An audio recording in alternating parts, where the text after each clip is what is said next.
And turn on my microphone. Hi guys, welcome to my channel Lunatic Plays. I'm the Lunatic who plays Cities Skylines 2, and with me today to continue our debacle is Raven, hello. Raven. I'm here back. for the Q&A for midnight. And for the glory. And for the glory, of course. But primarily for the Q&A. Who needs glory? Who needs glory when you have the World of Warcraft Q&A? Who needs glory if you have money? Right. Let me just turn on the game. It should pop up in a second. Let me see. If you guys I love that even in the mod view I have, it's awesome. If my things are flying around in the background, it's because I have a window open and might close it at a certain stage. It's just now that's been getting cold. I haven't really been airing the space that much, and normally in the summer, like I have a window open the entire summer. So I just thought like today it's not raining, so I wanted to use the opportunity to like draft the space a little bit. All right, so the game's turning on. I was listening to the War Within review by Taylorson and Evitel. What was I watching? I was watching more stuff, some stuff on Ellen DeGeneres. Polish stuff. Okay, was this the one? No, this I watched last night. This. All right, so where we were at, they were telling us about the housing, zoning for the housing, transmogs. What else? Did we find out anything new, or is it just What was it? powdering, putting powder on the information? Like, yeah, there you go. and maybe We did it. the Armani a bit, like a small bit, All right. Okay. Yeah. So let's see what else. and rewards from PvP and PvP in general, and the add-ons and stuff. They're getting rid of the add-ons. They're doing them themselves. They're doing the PvP companion thingy. So it's gonna be kind of like, is it gonna be like PvP Delve edition kind of thing? Like I consider like a Delve is like a dungeon that you can do with AI. A bit, yeah, but I mean, I think it's mostly based on your skill, not on the AI. Like in dungeons, it's also AI because they are the follower dungeons, but I think in Delves is primarily your skill. Yeah, it's true. And here you have to go against the other ones. But is it gonna be kind of like when you play against bots in League of Legends? You mean the Delves? No, like the PvP that they are. Oh, this will be like bots in League of Legends, yeah. Okay, I think that's cool because honestly, like I was always, I'm very slow. I don't have a very good response rate for like my brain computing information to me clicking things into the keyboard. So I'm very bad at PvP, but I feel like this could be a good way for me to try it. Like to learn my character in PvP. Maybe, yeah. I think that's a possibility, yeah. I wish that there was like a ranking system that you could do, like you could be paired against other players at your kind of like level of PvP ability. You know what I mean?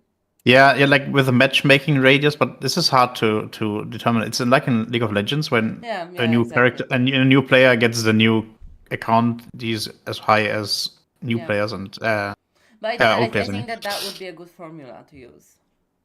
Yeah, no, maybe.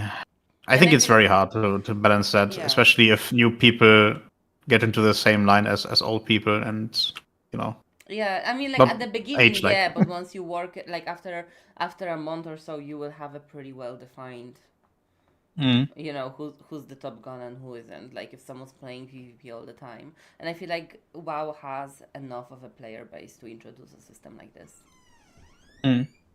Okay, let's continue the midnight. Let's go. Place in outdoor spaces, and so this will just change up not only the vibe of the space, but your ability to move around because you'll be able to use your ground mounts to get around. We're also just taking a look at the mechanics that we're using in delves in Midnight. So you can announce now that Midnight does not have any underwater delves. It also does not have any delves with a mechanic where you have to say pick up a candle or a totem and throw it ahead and continue doing that on a continued basis. Folks, let us know how they felt about those, and we're not moving forward with those designs in Midnight. So Relentless on the EU Spanish forums asked a version of a question we got a lot.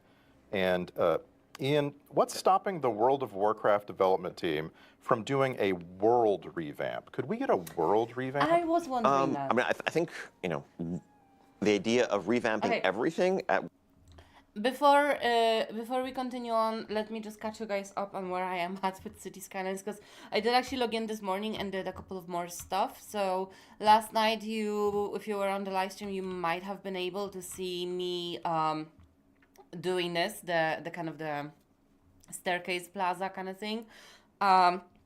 Layering the different concrete blocks in the shape of this kind of like stairs, but I also envision like this kind of space, like it's like a concrete staircase plaza, but you can also sit on the stairs, so like it's like a general hangout spot. But something cool that I also came up with for this is to introduce like a Romanesque amphitheater spot here and make it an event zone. So like if a singer or a performer comes to Concordia and they want to have like a truly like a European show vibe, what better vibe than to do this neo-modern Romanesque style influence amphitheater zone right by the docks? Like you see a bit of industries, you see a little bit of the like old magazines repurposed into new purposes. You have this beautiful like water feature. I really missing water feature. Oh, hi Villar, how are you? What kind of troubles are you having? What would you like to know? But yeah, I think I got the idea for the spot pretty well down. Like I knew I wanted to have the staircase plaza. I didn't think about the amphitheater idea for this spot. Until like today morning, I sat down and I was like, I feel like I'm missing something. Like I feel like something's not complete. And I started adding these little Greek Romanesque columns, like I did in the customs house, and I was like, okay, it's giving like a forum Romanum kind of vibe. So why not make it like a modernesque, Romanesque amphitheater, and then like do all the industries around it to make it like really kind of unique in a way. Oh, you're losing money in your city. You know what? I don't know if I'm a good person to answer an economy question, because every time I'm playing City Skylines, I play without money. As you see, my citizens don't pay taxes. I'm paying them to live in my city. Money doesn't exist in Concordia. We are old money rich in here. And that's just because I'm a detailer. So the management part of the economy of the city and all that, it overwhelms me. Like, I'm very good at making things look pretty. I'm not very good at running the things. That's why I just turned it off, especially like I'm still kind of getting used to the mechanics of City Skylines 2 and trying to get used to it and figure it out. And you know, I haven't played that much. Like I had another series and stuff, but it's relatively new. We don't have all the mods, you know. It's only been stable relatively recently, so yeah, I don't know. Try to detail and make the economy beautiful. It's beautiful when you have unlimited funds. I don't know how much more beautiful I can make it. I literally have unlimited money. Isn't it gorgeous?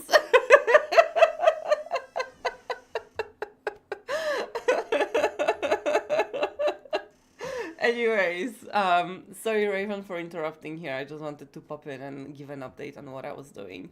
But we can continue on with the WoW Q&A.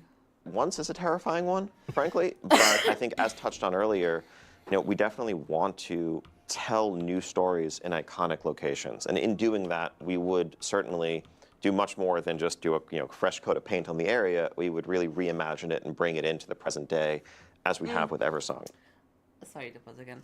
Villar, have you looked at the update notes for the recent patch? They did some hotfixes and they gave some updates from Colossal Order. Do you know if maybe it was something that they did to the simulation? I know that they're constantly working to update it. Also, Reddit City Skylines 2 is a good spot to look for notes like that. I have a feeling I've seen people speaking about this. It's just like whenever I see economy, I just like my money's unlimited. Our current focus is, of course, on the story that we're telling for the rest of the World Soul Saga. That will touch on some familiar locations.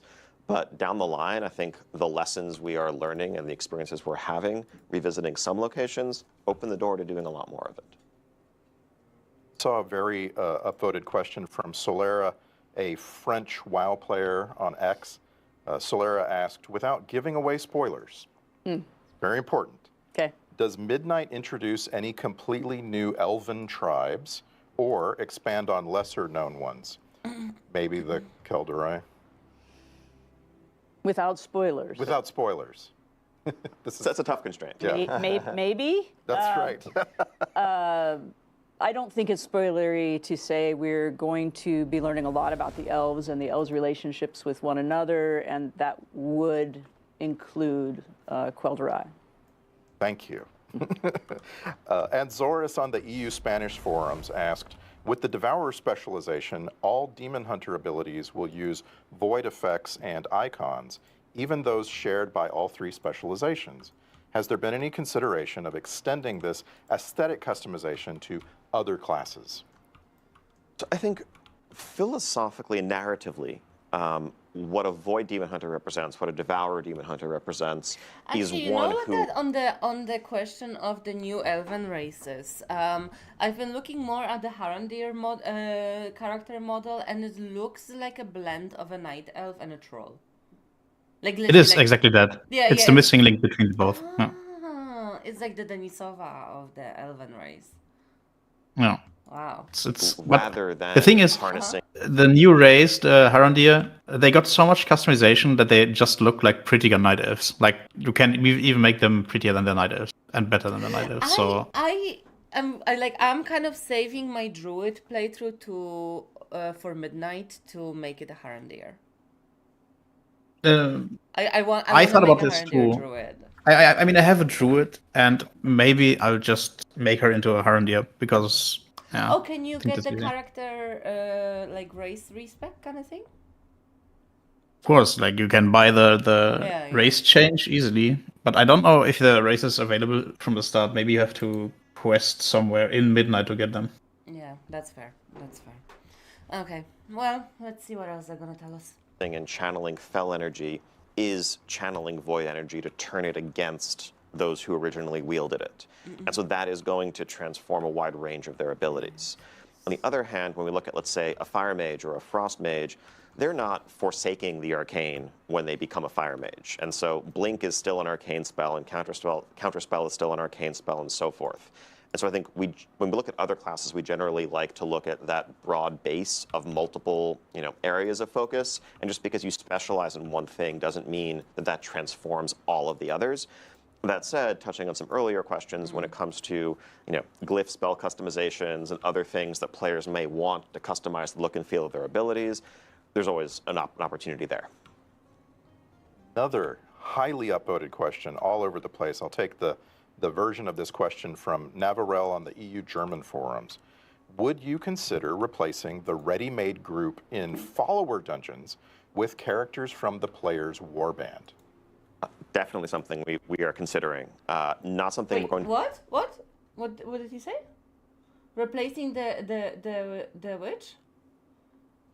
Since Dragonflight, there are end of Dragonflight, I think, are follower dungeons. Like you can go into dungeons with NPCs, and you have two modes: either they lead you through the dungeon, or you lead them to the dungeon. I think I did And- something like that when I was leveling through the War Within recently. That might be because this is the easy way to do a dungeon if you have a quest for a dungeon. Yes. And what he asked was if these characters that are in the group, because these are characters from the starting isle that they introduced a few expansions ago, with characters from your warband. Like if you have a tank in your warband, and that you can like pick him and say, "This is the character I want to go with in the follower dungeon." So you go with 5 characters of yours, through the dungeon. It would be funny. Oh, so you can go with your own characters. The one who asked the question wants this, yeah. But That would be we so will see. cool. Oh my Would god, be, I yeah. would love that. I would love that so much. And it would really incentivize me to have ults of different types. Like have an ult healer, have an ult tank. Like I've never done tanking because I'm just too intimidated by it. But that's kind of cool, Be able no? to deliver for midnight. But ever since the introduction of both warbands and follower dungeons, We would see. this idea, this request has Would be popped cool. up. It's something Yeah. that we're excited about internally as well. There's some technical hurdles to kind of pull that information down in real time and make it work. But it's something we do want to deliver down the line. Oh! Ian's not lying about Okay, so he technical does want hurdles. There to were do it. multiple Yeah. technical hurdles in the way. We're actually jumping over one of them with training grounds, where we're changing the way that some of those game-controlled characters or bots are built. To be building training grounds in this way gets us one hurdle closer to being able to do what you're asking for. There are so many people on this development team that I would call technical hurdlers. Engineers, that's just what they do. They jump over hurdles. Yeah. Maria, Silo It on the does WoW seem like forums that asked, will there sometimes. be new mini-game type quests in Midnight?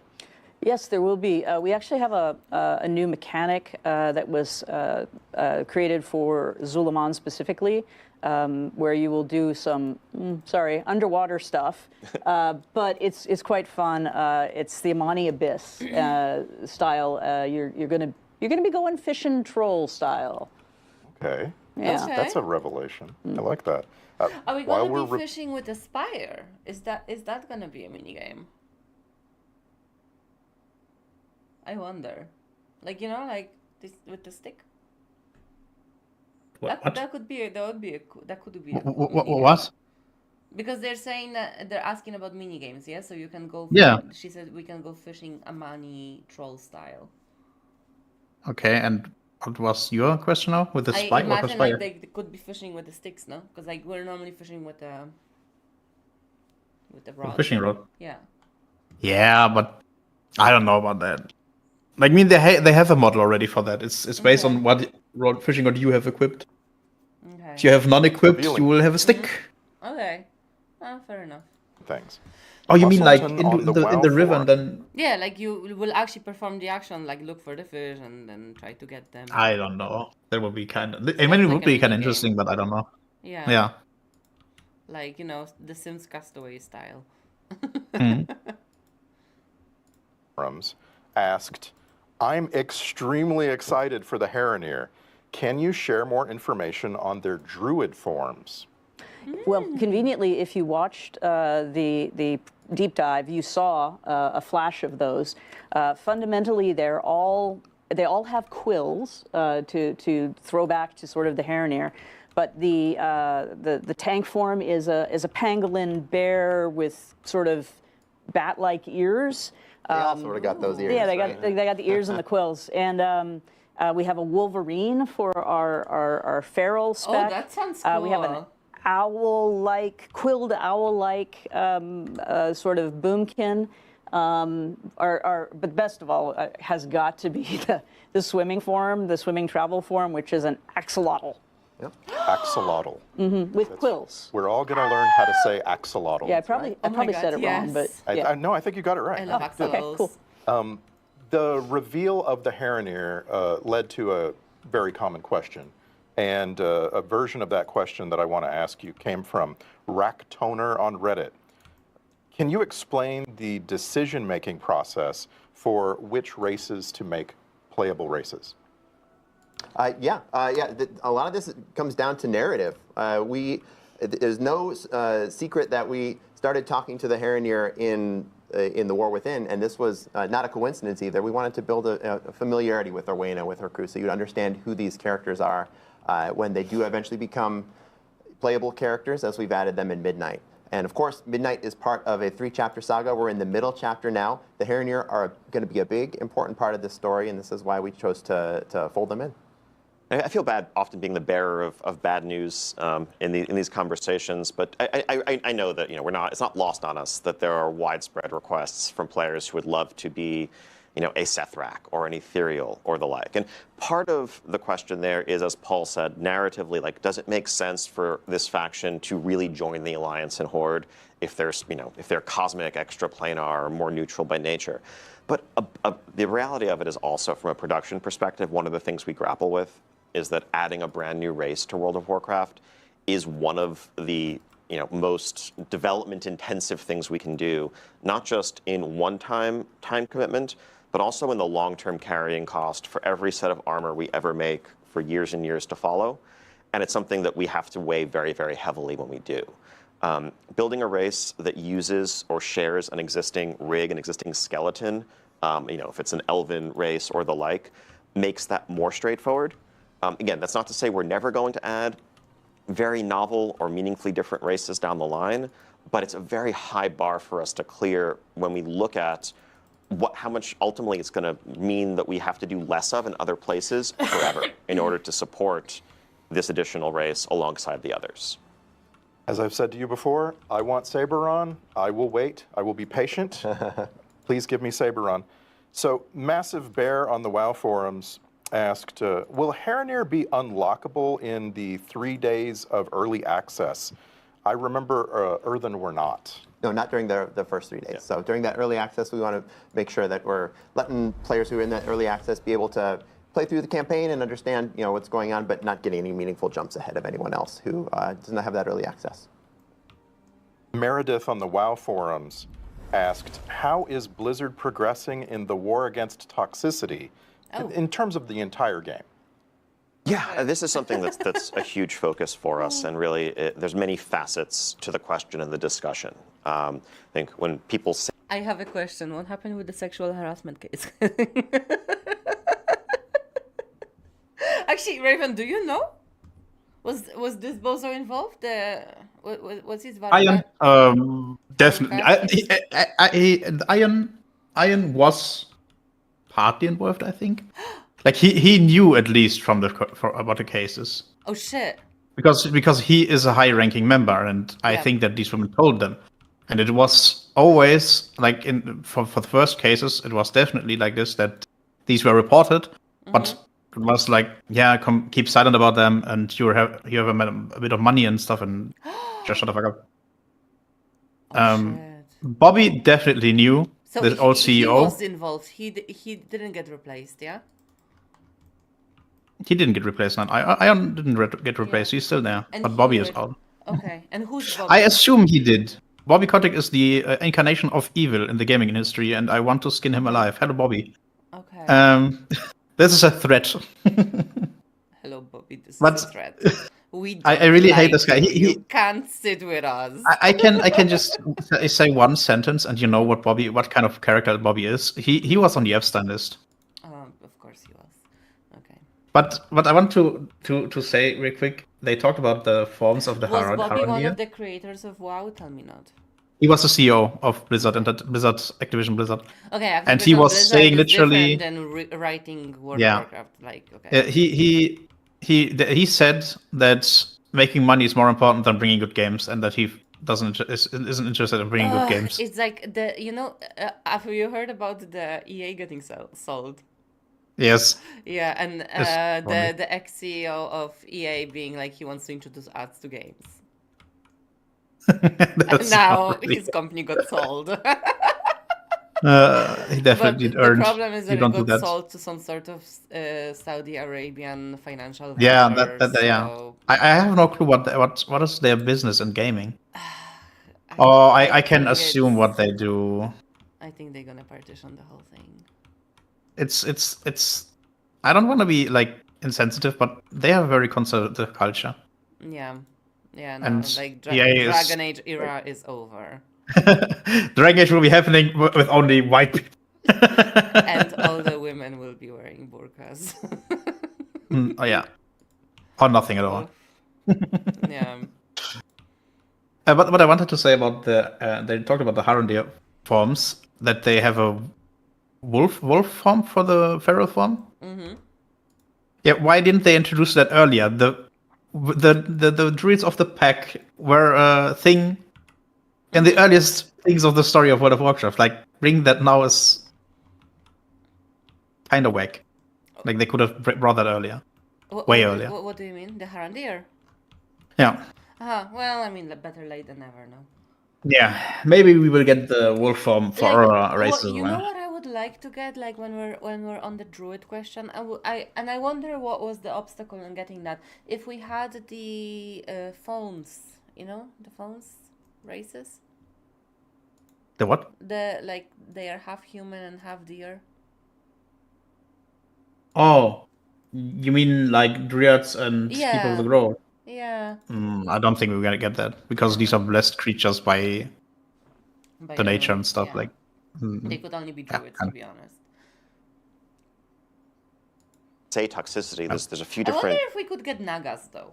I think nagas are like a good. this is a highly asked race, Right? but I think it has the same problem as the Draktyr that you can't see certain armor parts, but They they can made it with a rework them. Draktyr. Yeah, but they can make it with they made it with a Draktyr that they only have shoulders, belt, and I don't know gauntlets, so they can make the shoes invisible for the Naga. Who cares?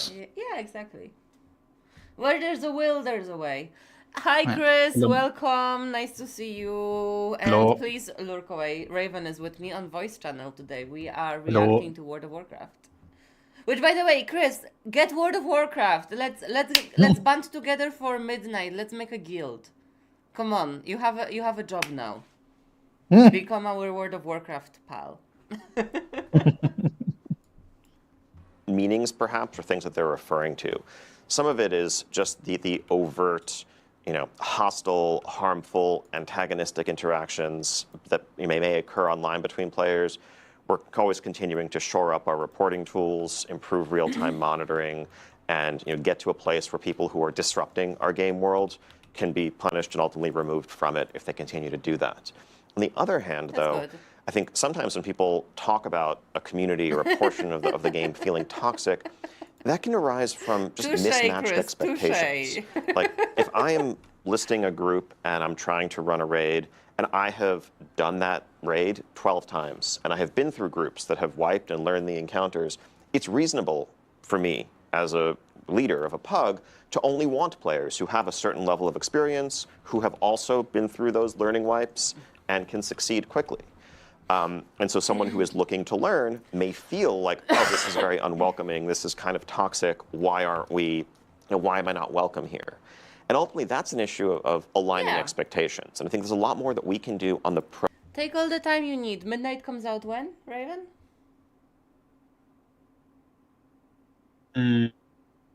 There's no exact date now, but they said I think before April in next year. Okay. I have no clue. They Midnight have comes out a in date. spring. It's a good time to join. We will be playing beta though.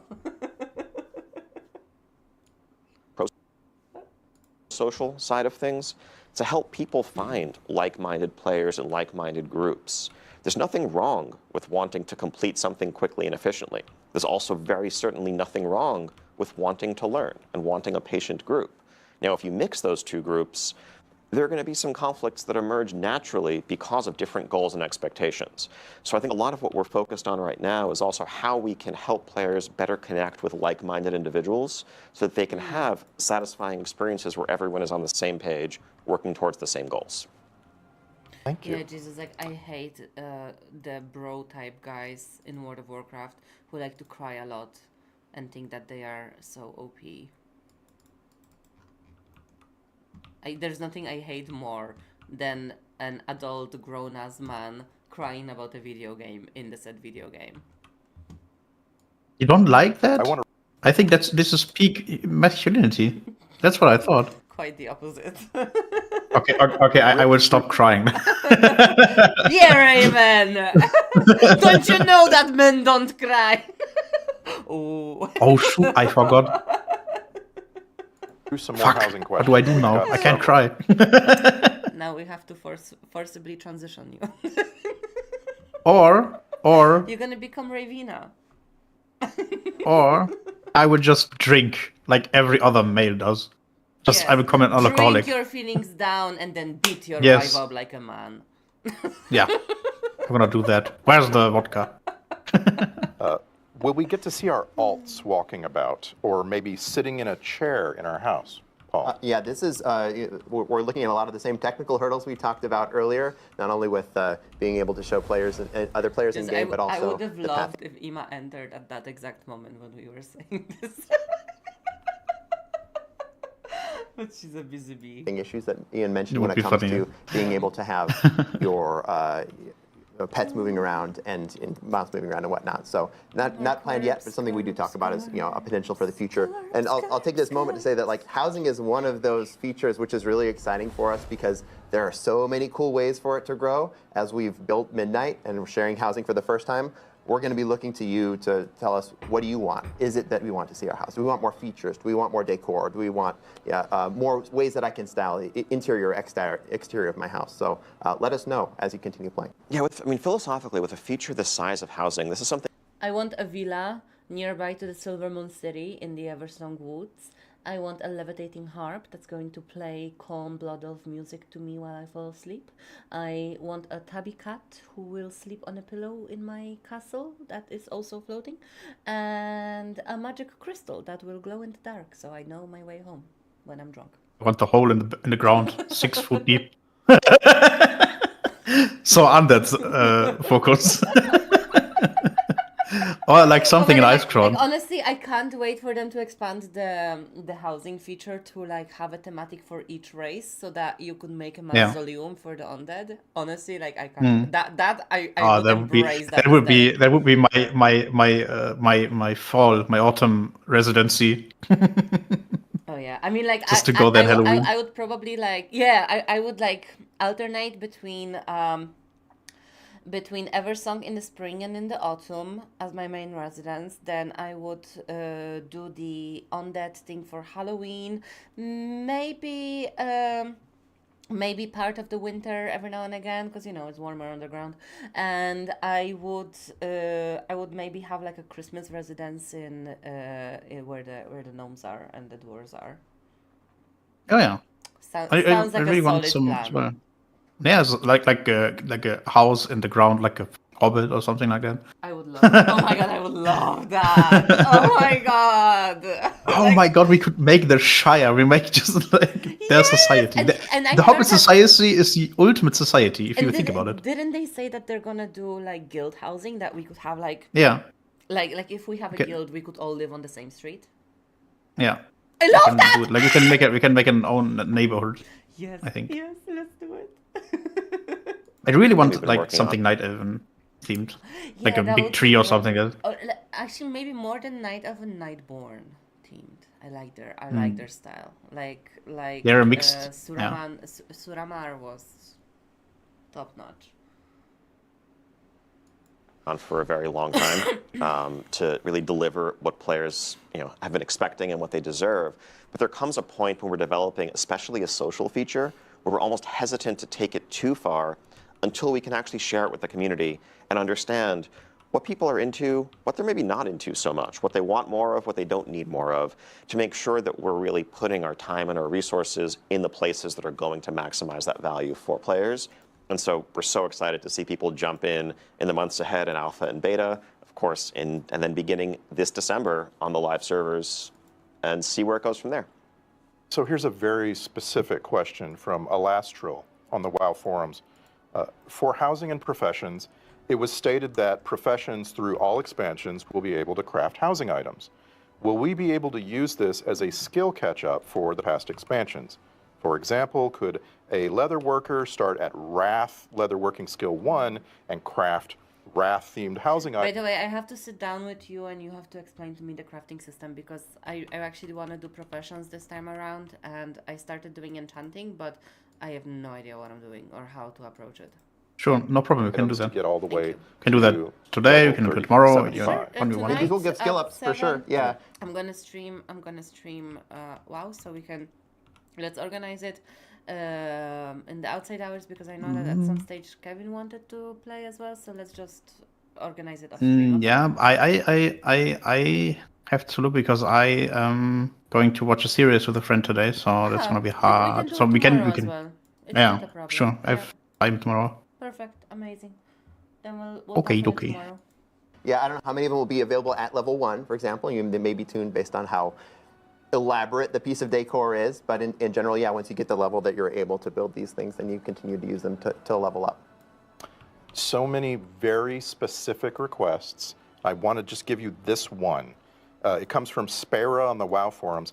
Is it possible to add a functional bookshelf to player housing that could store and display collected in-game books? I have a lot of those. Okay, this is what I'm talking about. That once you share housing with the world, then 1,000 cool ideas come out, and so we'll start gathering up all these cool ideas and say, what can we do next? I can confirm there will be bookshelves. Whether those bookshelves will be functional, no, not at least to start. But this is a really cool idea for a collection that we're gonna, take back to the team. And a couple more. Ian, Devanir on Reddit wrote, what is the minimum player limit for a private or guild neighborhood? What happens if you make a private neighborhood with the minimum amount of people and then some of them go away? So this is something that's still a bit in flux. I think our current thinking is that just like signing a guild charter, you'll need 10 players to charter a private neighborhood. And that's for a couple of reasons.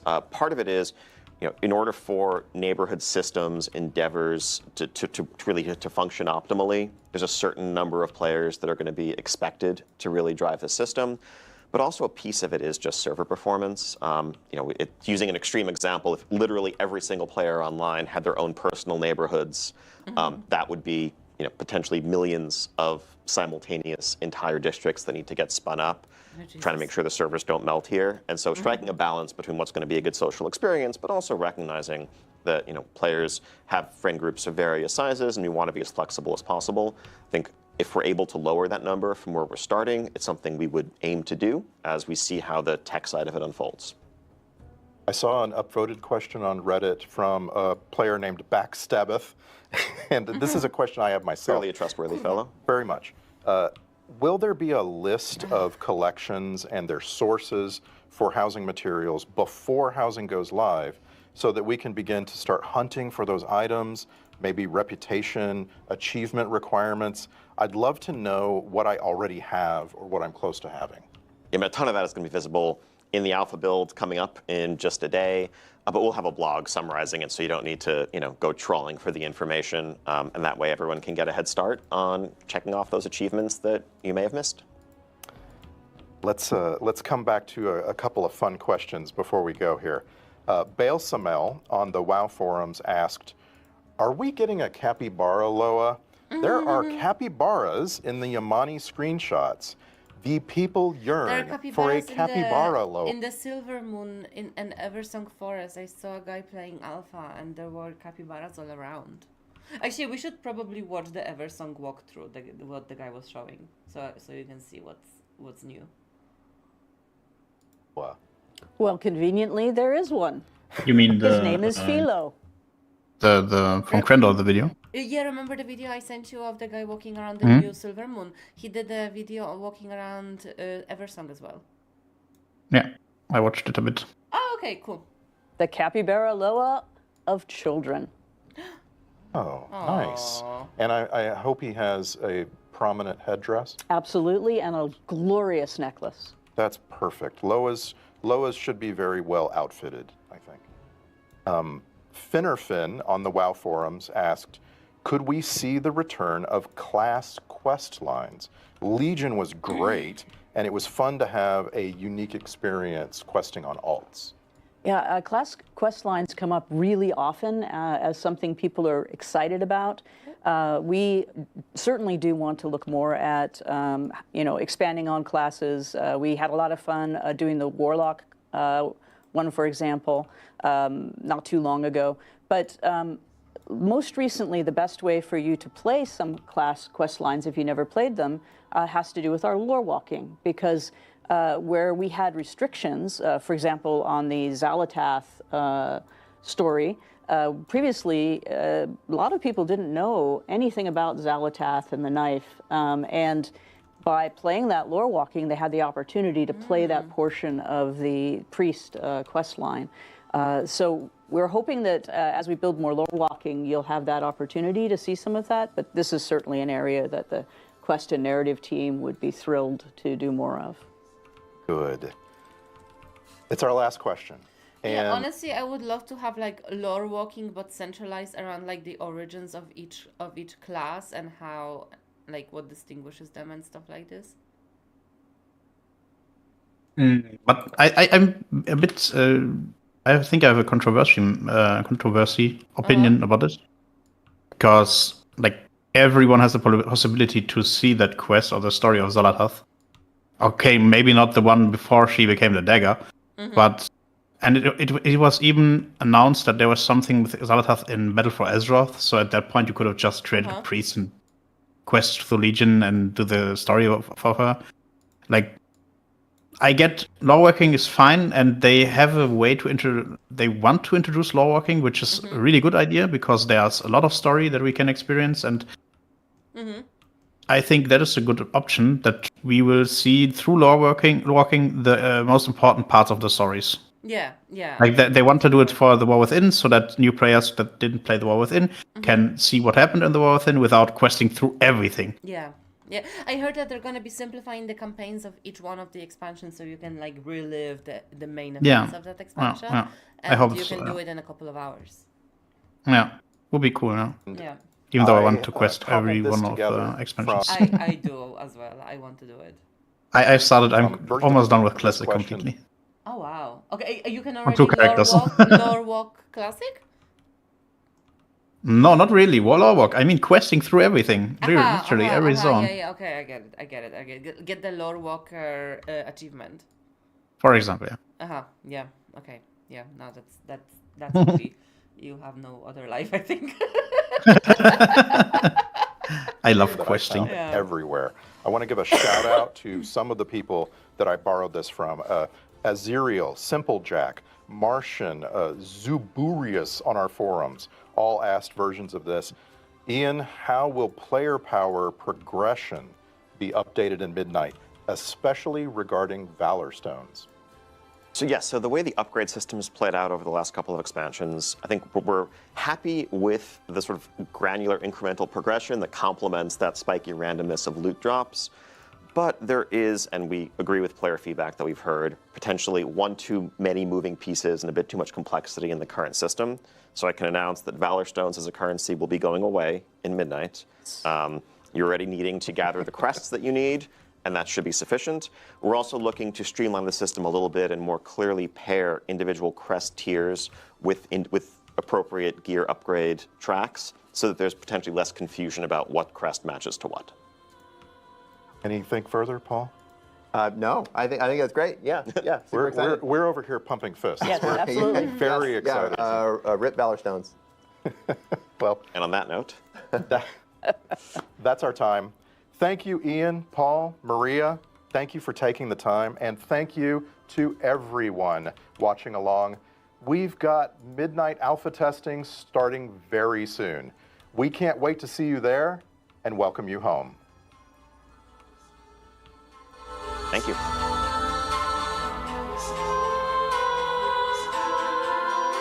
All right. So that was Midnight Q&A. What did you think? Did you find out anything groundbreaking? Anything that really like struck your attention? Not really. Like I think that they showed the like what I told you before about the forms that they made the wolf form for Harandia, that they didn't introduce that for every race. It's kind of whack, but it's their decision. I can't change that. I wish they would. That you could choose, but maybe they're gonna introduce it with the glyph system. Like even if you're gonna be say like a troll, then you can get the Harandir transform options. Yeah, that they still consider this an option. The glyph system is incredible to me because a few add-ons away, they said that they will eradicate that system, like that it won't be created anymore, and it kind of lost its sense there. So. Well, now you can make stuffs and wands and offhands and whatnot, but the glyph system is always an opportunity to create visual things, and they didn't use it. This is a free way to get people to like the game more. Yeah, I think like with the direction that they're going is pretty good. Like I think like especially now that I'm coming back to World of Warcraft, I feel like like it's a lot more catered towards the casual player, which I appreciate because I could not dedicate myself to a game that requires me to grind every day or even log in every day, because like I have other series going on, I play other games, but I also do enjoy occasionally logging into World of Warcraft. And I feel like between the delves, where you can gear yourself up in your own accord, in your own way, don't have to queue for dungeons and stuff like that, and then you get a lot of like chasing after cosmetics and transmogs and stuff. I think that it's a pretty good system to like feel like you're doing things in the game and to make you want to play without this kind of like, oh my god, I have to log in once a week, kill 5 mobs, log out. You know what I mean? Yeah, this is exactly how Elder Scrolls Online does it. Like, you have to get online. Nah, not for cosmetics. You have to get online, do stuff, and then can you log out again. But I think that's also not a good idea, because people that, like, for example, have time on the weekends but not on the week, they can't experience that because they can't play on the week. Yeah. Like, make it grindy, yeah, if you want, but make it also rewarding for players that have like only play spikes Have and a not life. yeah, that have a life, yeah, for example. Chris, a lot of new stuff is coming around. I'm really excited for it because the one thing that I have the weakest spot for is the revamp of Silver Moon City and the Eversong Forest, and that they are going to be the central locations to this expansion, and I'm very, very excited about it. Because I love Blood Elves and I love their location, and it was my favorite zone since the beginning of the game, and I've seen on Alpha how they revamped it, and it looks absolutely stunning. It's so gorgeous. Like I can't even describe it. It's beautiful. And there's a new race, the Harandir, which are like special blessed race of Elune. They're basically like if night elves and trolls had babies. They look like that. I don't think they're especially blessed by Elune, but no, they are the missing link, though. Not them. Oh, okay. Blessed by them. I heard something that they were blessed by Elune and they were sent from Really? their realm or something like that. So, Really? But This is new to me. if I dreamt about this and it's a fake news, I'm so sorry. Because sometimes I dream about information when I'm obsessed about something and then it's not real, and then I'm like, okay, whoops. You know? Okay, let me check. Maybe I find something about these. You love Undercity. You know what we were talking about, because they're gonna introduce player housing as well, and I think initially it's gonna be like just horde aesthetic versus alliance aesthetic, but I think that with time they're gonna introduce race specific aesthetics for housing. And we were talking about it, that an amazing idea would be to have housing inspired by the undead and make your own mausoleum. I mean, it would be gorgeous, I think.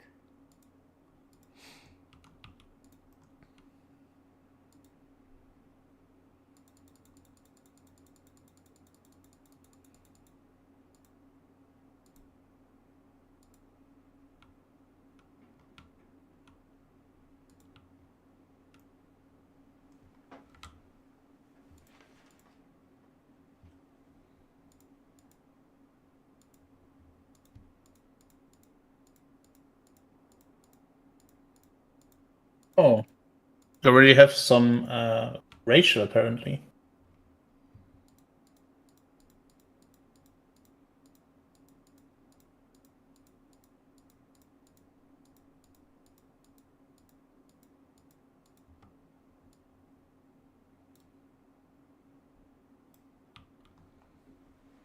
Oh yeah. No worries. Have fun. Are they talking about something about the Elune's blessing? No, I'm reading the wiki entry, but there's nothing yet. There's only the races, the racials. Oh, cool. Thanks for the sub. Nice. Another sub. Yeah. I don't know why. But Chris wasn't subscribed, and now he's subscribed. Oh, cool. Thank you. Imagine having money. Wait, no, but it's not money, no? It's a Prime sub, so you will get money from it. Am I getting Prime sub? Oh, thank you! Oh my god, I thought it was like you forgot to follow me, so it's a follow. Oh, thank you. It's a sub. Thank you so much, Chris. Thank you. Oh, that's nice. Sorry, I didn't even consider that that's possible. So I'm still in that, poverty mindset. I watched too much Madonna, Poverty is just a state of mind. You're not conscious or aware enough. Yeah, so I identify as rich. So where's my money? Right. I mean, if I could live the way I want, I would live as a rich person, yeah. Yeah. Not only because it's free and If without I could worries, but choose the context in which I was going to be depressed, I would rather be rich and depressed. yeah, Yeah. it helps. It helps.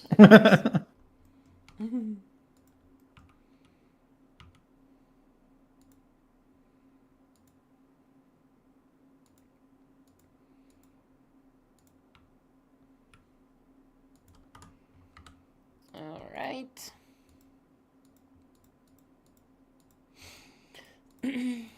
So what we're doing now? Sorry, I got I don't know. I have no clue. I'm Like running placing- around with Elder Scrolls. like I'm trying to find something. Plants. Do you want to watch anything more WoW related, or should I just jump into the fascinating topic of the Irish history? You can go into the Irish history, Irish history. It is. but I will mute myself then all because hearing you doubled because Yeah. No worries. There was this thing, the entire history of Ireland in one video, which Hey honestly, there.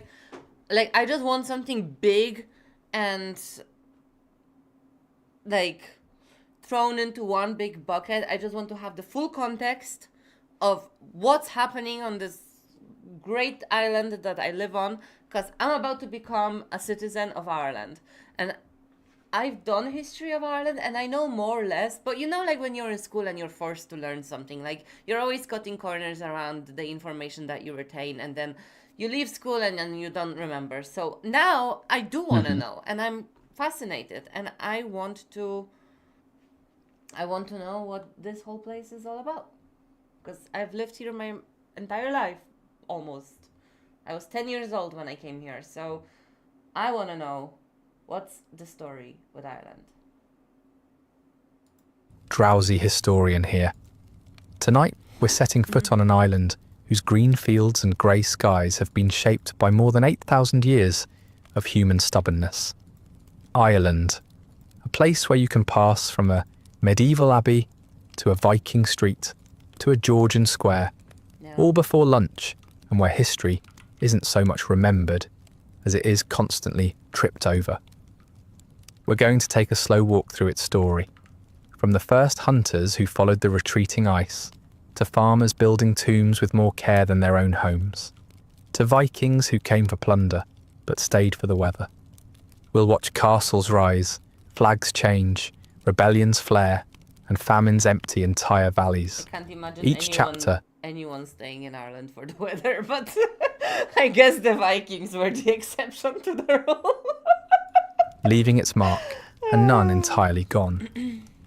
Before we shoulder our pack and start this journey, do me one small favour. Let me know where you're listening from and what time it is there. If you'd prefer these stories without ads, you can join the Patreon. It's linked in the description. And if you listen to these in bed, consider using a pair of wireless sleep earbuds for enhanced immersion. They're comfortable, discreet, and designed for side sleepers. I've linked my favourite pair in the description. Now, lie back, get comfortable. Let's begin. Ireland today can be read almost like a book, provided you know which lines to follow. From the air, the landscape is a patchwork of greens stitched by hedgerows and pale stone walls. Weather drifts overhead in slow succession. Blue sky, a smear of grey, a brief spill of rain. Sheep graze along roads scarcely wide enough for a car, their wool scented with grass and sea salt. Villages rise from the folds of hills in clusters of brightly painted shop fronts, while in the cities Georgian terraces face glass-fronted cafes where a milk steamer hisses against the sound of a busker's guitar. History here is not simply present, it's unavoidable. A farmer's pasture might be interrupted by the low ring of an Iron Age fort. A filling station might share its forecourt with the arch of a medieval abbey, its stones now hosting moss instead of monks. Street names recall saints, rebels, and battles long blurred in the public memory. This is not a place where the past has been tidied into museums. It remains in fields, walls, and language, refusing to be buried. That's very much true. Like there are ruins of old Viking and Norman and medieval towers and castles everywhere, like everywhere. In my town, there's multiple abandoned, rotting away towers and stuff. So it's very much on point. Ireland's story is not a straight line from past to present, but a looping, interwoven narrative. To understand how we arrived at this island, vibrant, modern, and yet visibly ancient, we must walk back across millennia to a time when the island was fresh from ice and utterly human-free. When the last ice age began its retreat around 10,000 years ago, Ireland was still locked in the slow thaw of a landscape reshaping itself. Glaciers had scoured the hills and gouged deep valleys, leaving behind the jagged outlines of mountains and the countless lakes that still dot the countryside. The air was cooler than today, the forests still tentative in their spread, and much of the ground was raw, exposed soil. At first, there were no people here at all. The animals moved in before us, herds of red deer, wild boar rooting through the undergrowth, great flocks of waterfowl following the seasonal rhythms of the wetlands. Between Ireland and the rest of what we now call Britain, the sea had not yet fully claimed its territory. A low-lying plain connected the islands to the continent, allowing both humans and animals to make the journey on foot. But by about 8000 BCE, the sea was rising, the land bridge narrowing, and the first small groups of hunter-gatherers had crossed over, whether by that shrinking strip of earth or in skin-covered boats that hugged the coastlines. They arrived in a place still recovering from its long deep freeze, where the smell of pine and birch mixed with the salt of the sea, and the sound of human voices was a new intrusion. Life for these Mesolithic pioneers was simple in its essentials but complex in its demands. Survival depended on an intimate knowledge of the land and its moods. They moved often, travelling light, following the pull of the seasons. Along the coasts and river mouths, they cast nets or fashioned fish traps from woven branches, waiting for the tide to deliver its catch. In the forests, they tracked deer with a patience born of necessity, following hoofprints through mud and frost, listening for the faint crack of a twig. Foraging filled the gaps between hunts, berries, nuts, edible roots, and the occasional lucky find of honey. Everything useful was gathered. Flint for tools, reeds for weaving, skins for warmth. Their shelters were temporary affairs, light frameworks of wood covered in hides or thatch, enough to keep out the rain for a few weeks or months before they moved on. There were no permanent villages, only a pattern of seasonal camps returning to the same promising spots year after year. In this world, one learned to read the signs, the migration of birds, the blooming of plants, the movement of the tides, because failure to do so meant hunger, and hunger came quickly.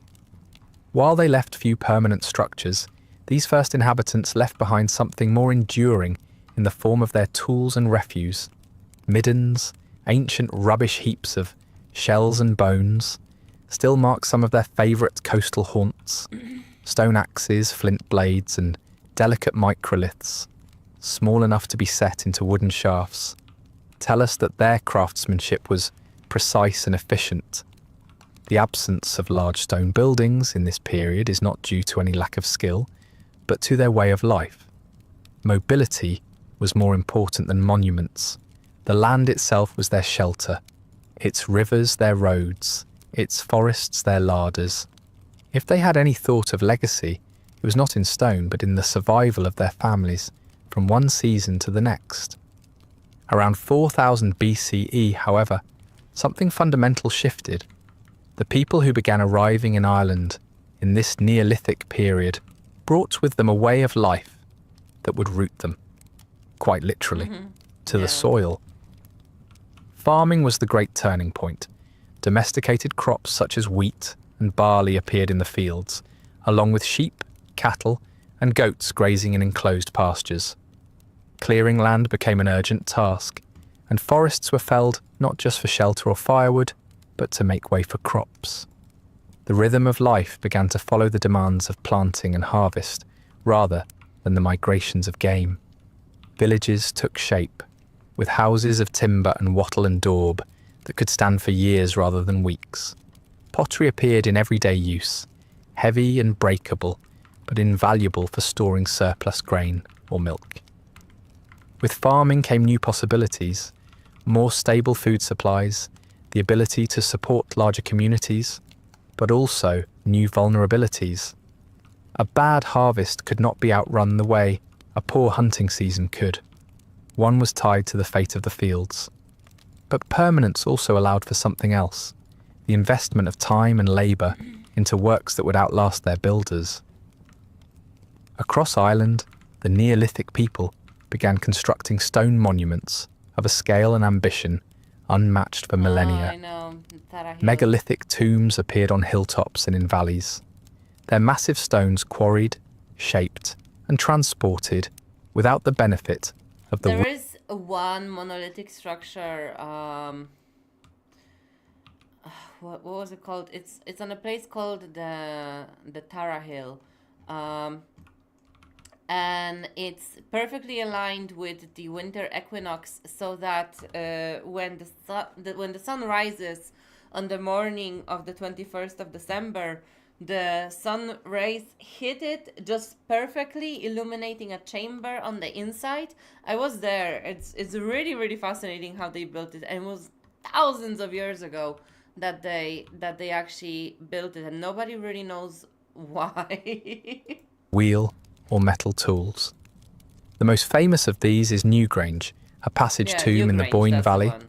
dating to around 3200 BCE, older than the Great Pyramids of Egypt, Yeah. and constructed with a precision that still impresses modern engineers.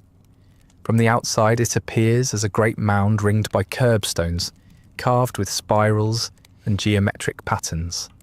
Inside, a narrow stone passage leads to a central chamber, its corbelled roof rising like the inside of an upturned basket. On the winter solstice, the rising sun shines directly through the entrance and down the passage, illuminating the chamber for a few minutes in a golden light. A feat of astronomy. And now that we live in capitalist society, the tickets go on sale for the next year, the year before. So if you want to see the solstice of 2027, you have to book the tickets in 2026. You know, and they go off for ridiculous prices. Because it's very small, so you can't get in. Like the spots to go in, you really have to be like royalty or something like that to go in. And see Astronomical it. alignment, achieved without written records or modern instruments. Similar care was lavished on other sites, from the dolmens of Poulnabrony in the Burin, where a great flat capstone rests improbably on slender uprights, to the stone circles and alignments scattered across the island. What is striking is not merely the scale of these works, but the sheer amount of labour they demanded from communities whose daily survival was far from guaranteed. It suggests that the people who built them held strong beliefs about the afterlife, the cycles of the sun, or the honouring of ancestors. beliefs worth diverting a significant portion of their energy into manifesting in stone. It also suggests that, even in prehistory, human priorities were not always purely practical. One cannot help but notice that these tombs and monuments are often constructed with more care and durability than the houses the living occupied. The homes were modest, impermanent structures that rotted away within decades, while the tombs were designed to endure for thousands of years. In other words, they made better housing for the dead than for themselves. A set of priorities that remains puzzling, though perhaps not entirely alien to any society that has ever built a palace for a ruler while its labourers lived in shacks. This emphasis on monumental construction also hints at an organised social structure capable of directing such efforts. Moving and setting stones weighing several tons requires cooperation, planning, and some degree of leadership, whether persuasive or coercive. While we cannot know the precise nature of Neolithic authority in Ireland, the existence of these monuments speaks to communities capable of pooling resources for a collective goal. It also suggests that these early farmers saw themselves not just as individuals, but as part of a lineage, that their identity was tied to the land and to the memory of those who had come before.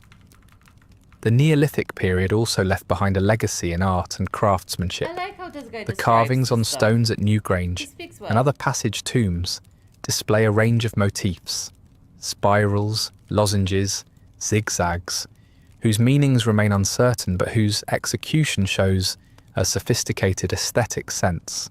Pottery from the period is decorated There's a whole bunch of spirals on the walls of the Newgrange monolithic site, and obviously that has shown off a lot of conspiracy theorists on a wild goose chase, saying that they were aware of the space because it's shaped like the Milky Way.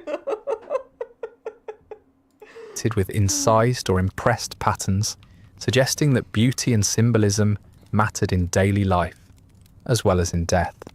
Tools evolved to suit agricultural needs: polished stone axes for felling trees, grinding stones for processing grain, and larger storage vessels for preserving food over the winter. In daily life, these early farmers lived in small clusters of houses, each with a central hearth. The surrounding fields were enclosed by low banks or wooden fences to keep animals from straying. Beyond the fields lay common grazing land and patches of woodland that provided timber, berries, and wild game. The diet was more varied than one might assume. Cereals, milk, meat, fish, and foraged plants all found their way to the table, or rather, the communal pot over the fire. Yet life was still precarious. Illness, injury, and poor weather could quickly upset the balance of survival.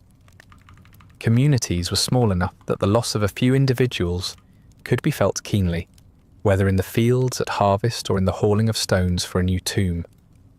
By the later Neolithic, the Irish landscape was visibly altered by human hands. Forests had been cleared in many regions, replaced by a mosaic of fields and grazing land. Pathways connected settlements and ceremonial sites, worn into the earth by centuries of travel. The stone monuments stood as fixed points in this landscape. Parts Okay. I don't know how much of this is going to have indoctrinating information, but one inconsistency I'm noticing, and fair enough, this guy seems to have a British accent, so there might be a little bit of a bias of information given the history, which he's probably going to speak about.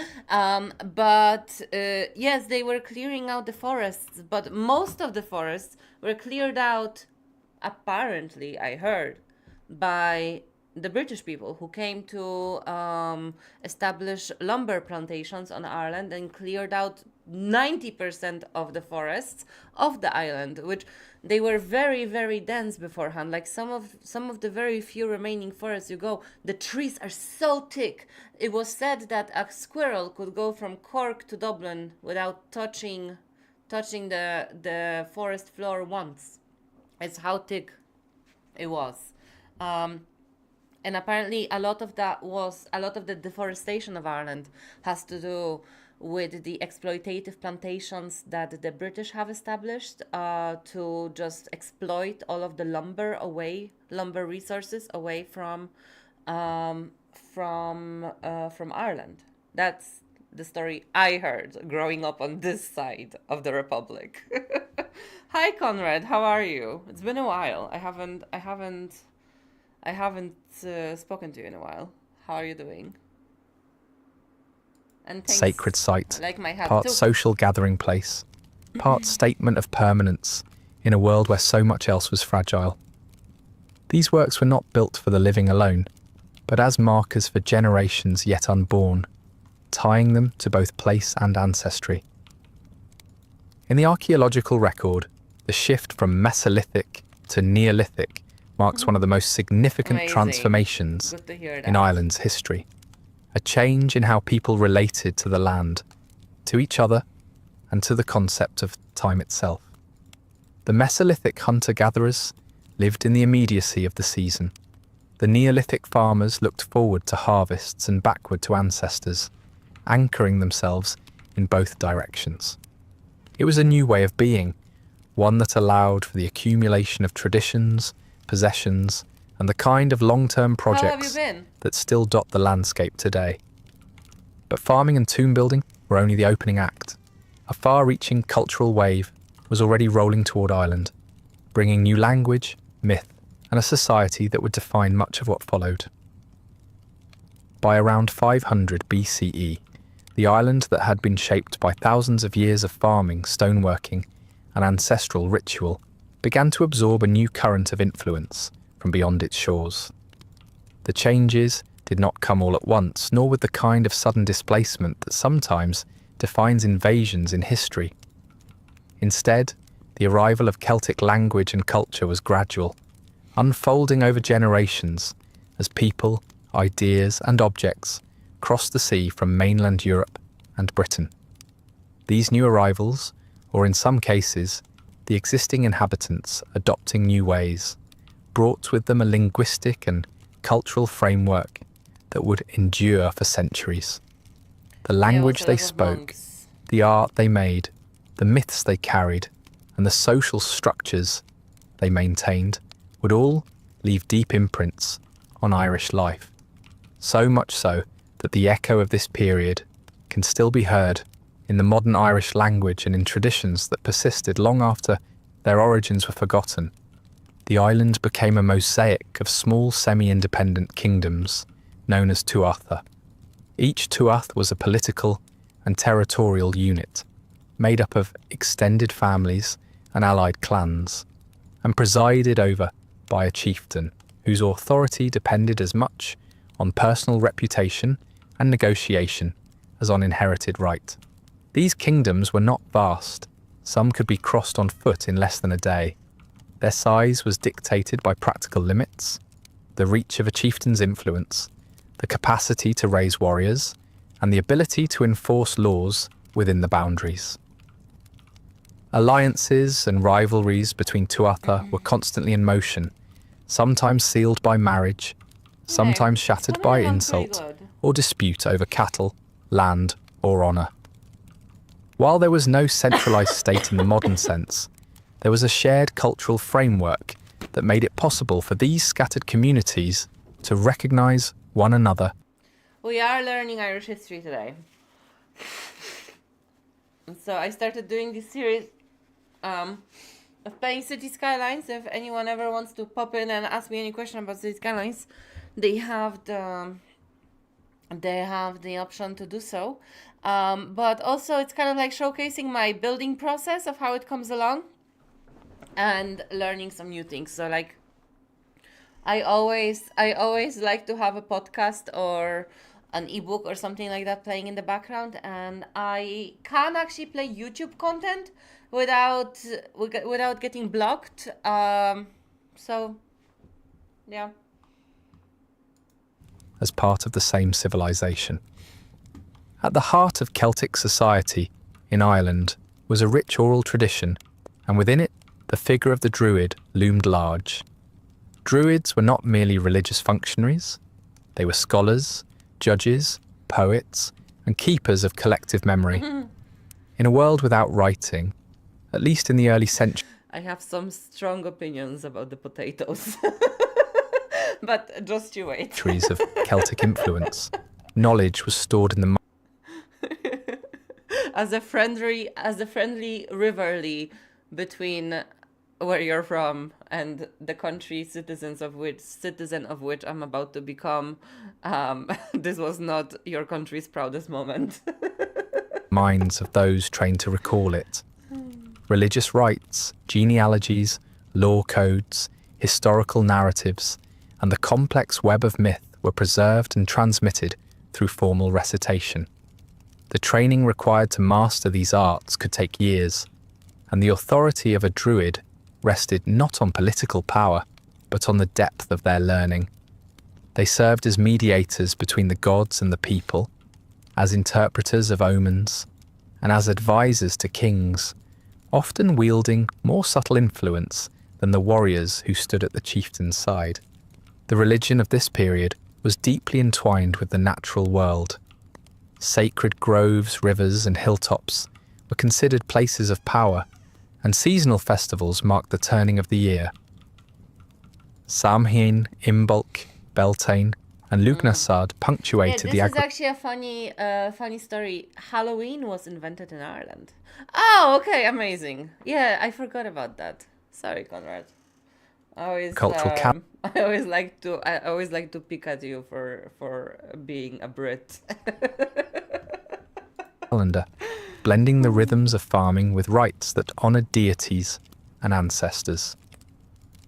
Sacrifice of animals, goods, and occasionally humans was part of the religious landscape, though the details are obscured by time and by later accounts written by outsiders.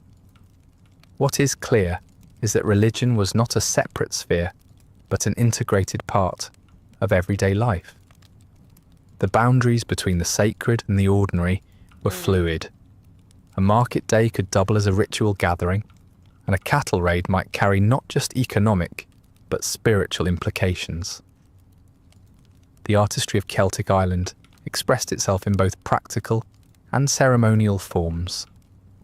Metalworkers produced objects of striking beauty and technical skill, from delicate gold torques to elaborately decorated bronze cauldrons. Weapons were not only functional, but embellished with intricate designs, turning swords and spearheads into statements of prestige, as well as tools of war. Stone carving too flourished, often in the form of standing stones marked with swirling motifs that echoed the patterns of earlier Neolithic art, but carried their own symbolic language. These designs were not purely decorative. They were part of a shared visual culture that could signal allegiance, status, or spiritual belief. Even everyday objects bore traces of this artistry. The curve of a brooch pin, the incised lines on a drinking vessel, suggesting a society in which beauty and symbolism were valued alongside function. Social life in the Tuath was governed by a legal system remarkable for both its complexity and its reliance on human memory. The Brehon laws, as they came to be known, covered matters ranging from land rights and inheritance to marriage contracts, injury compensation, and the obligations between host and guest. These laws were not written down in the earliest centuries. Instead, they were committed to memory by trained legal specialists known as brehons. A brehon's reputation depended on their ability to recall vast amounts of precedent and to apply it judiciously to the case at hand. It was a system that worked admirably well, until, of course, the man who carried the entire legal code in his head died unexpectedly, at which point the Tuath might find itself in urgent need of a replacement before disputes over pasture land turned into swordplay. That this system endured for centuries is a testament to the value placed on continuity, trust, and the spoken word in Celtic society. Economically, the Tuath was sustained by mixed farming, with cattle as the primary measure of wealth. Cattle were not only a source of meat, milk, and hides, but also a form of currency, used in the payment of fines, dowries, and tribute. Raiding for cattle was a common practice, both a means of enriching one's own herd and of demonstrating martial prowess. Land was held collectively, within kin groups, and its use was subject to negotiation and reallocation over time. The interdependence of agriculture and livestock shaped the social calendar. Planting, harvesting, calving, and slaughter each had their season, and festivals often coincided with these agricultural milestones. The political life of the Tuath was a constant balancing act between ambition and pragmatism.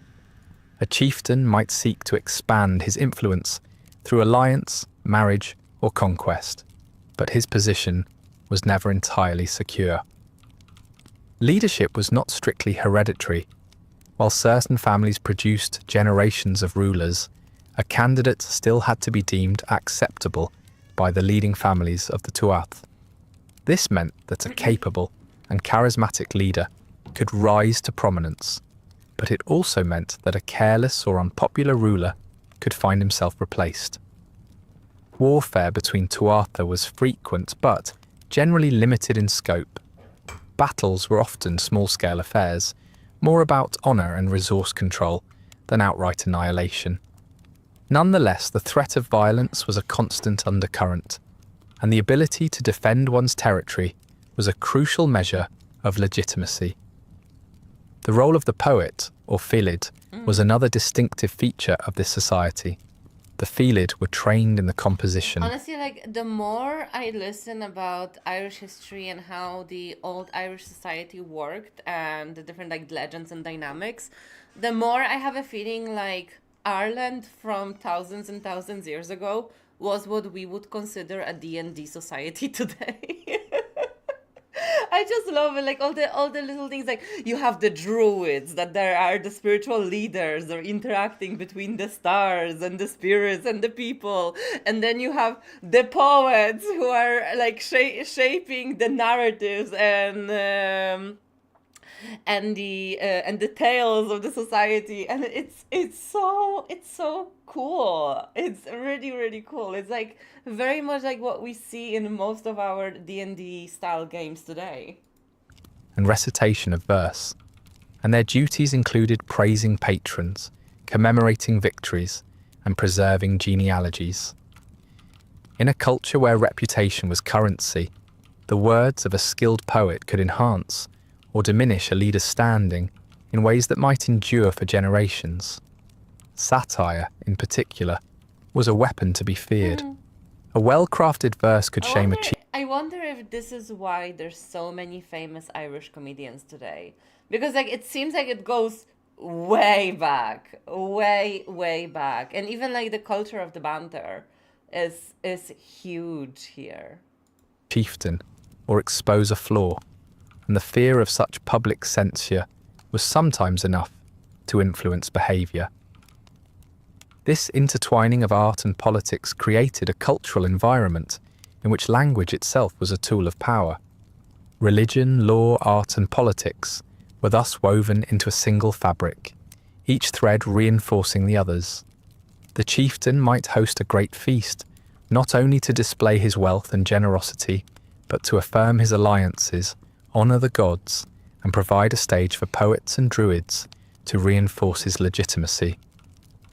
Disputes might be settled in the same setting, with the Bresson delivering a judgment that drew on centuries of precedent, witnessed by the assembled community.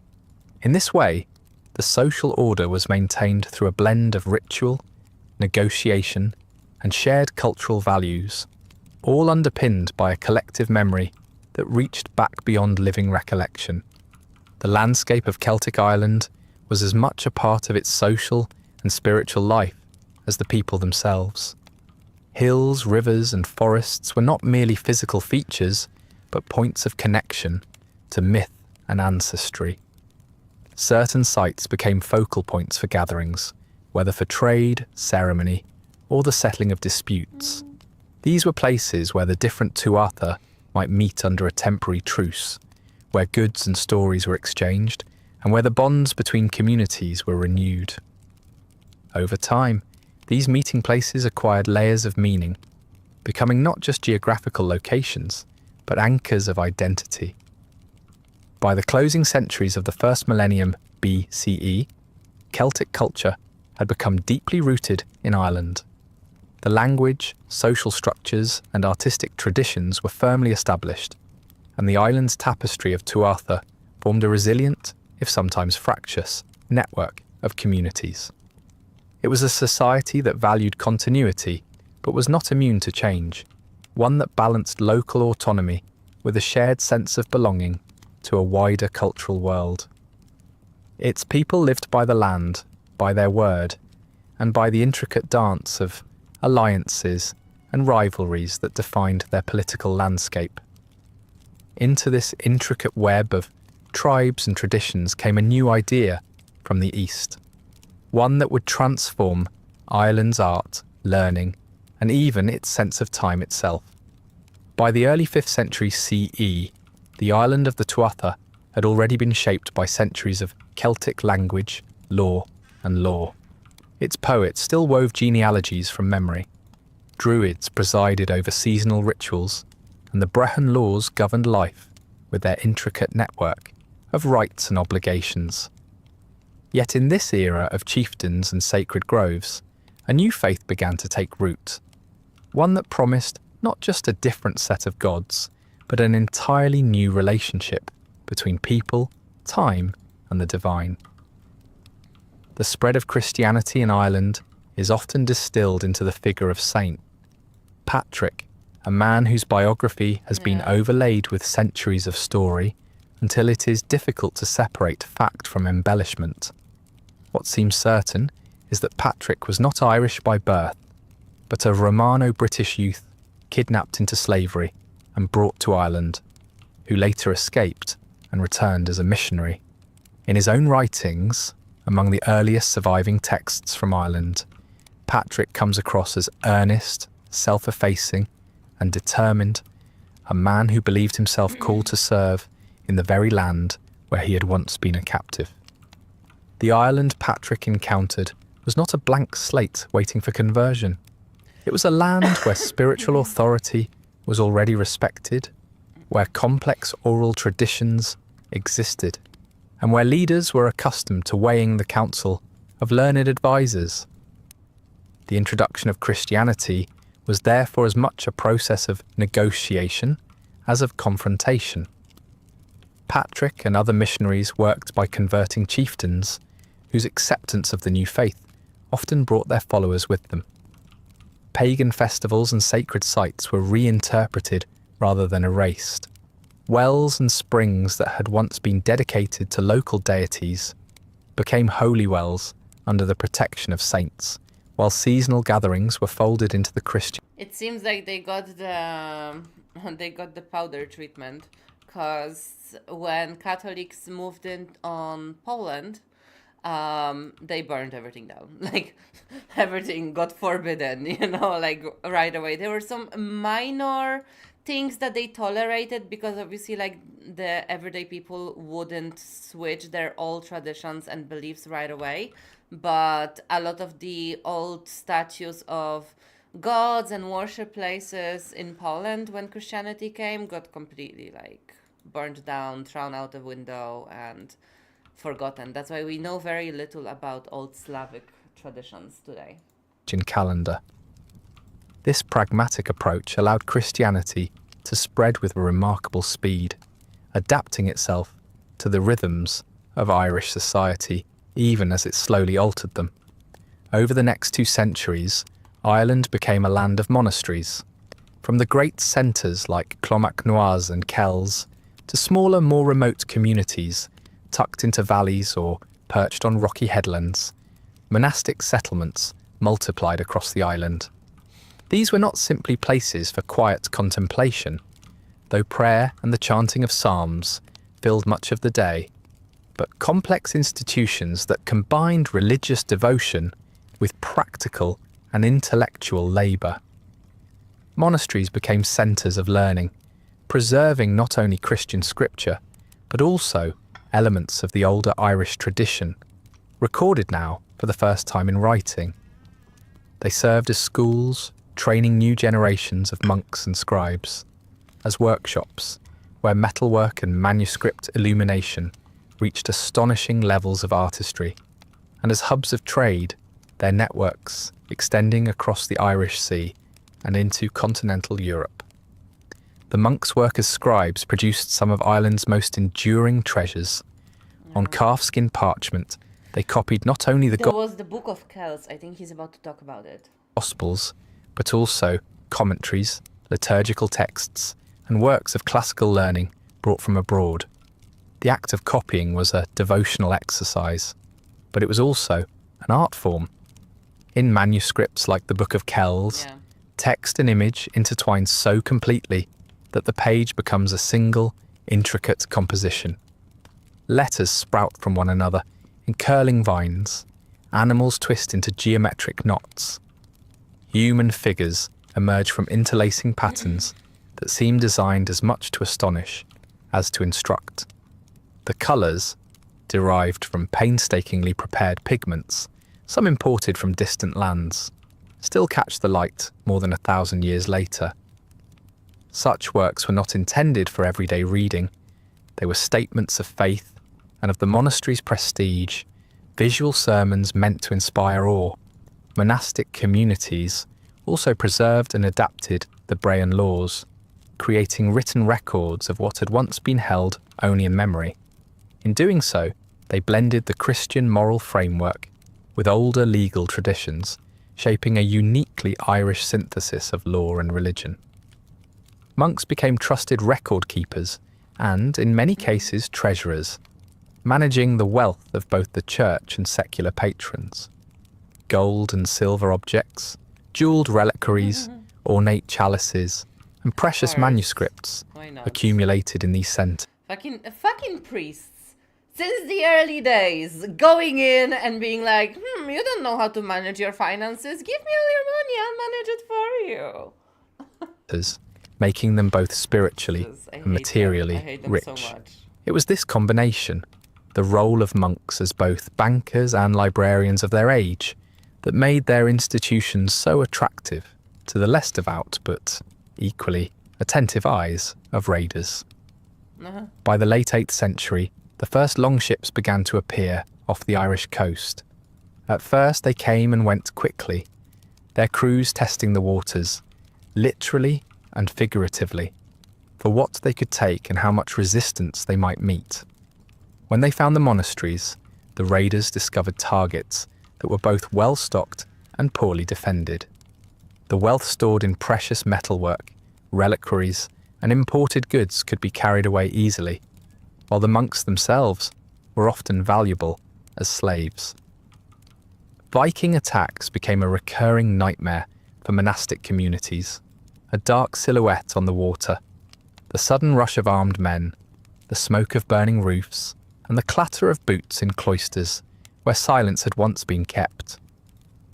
These raids could be devastating, scattering communities, destroying libraries, and forcing survivors to rebuild in more defensible locations. Yet the Vikings were drawn back again and again, suggesting that the monasteries, for all their vulnerability, remained worth the risk.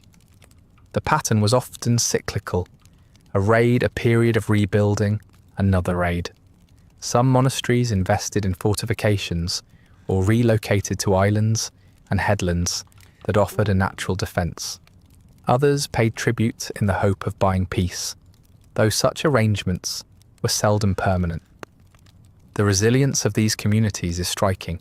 Again and again, they return to their work of copying manuscripts, crafting liturgical vessels, and tending to their fields, as if the interruption were merely an unpleasant seasonal hazard rather than a recurring threat.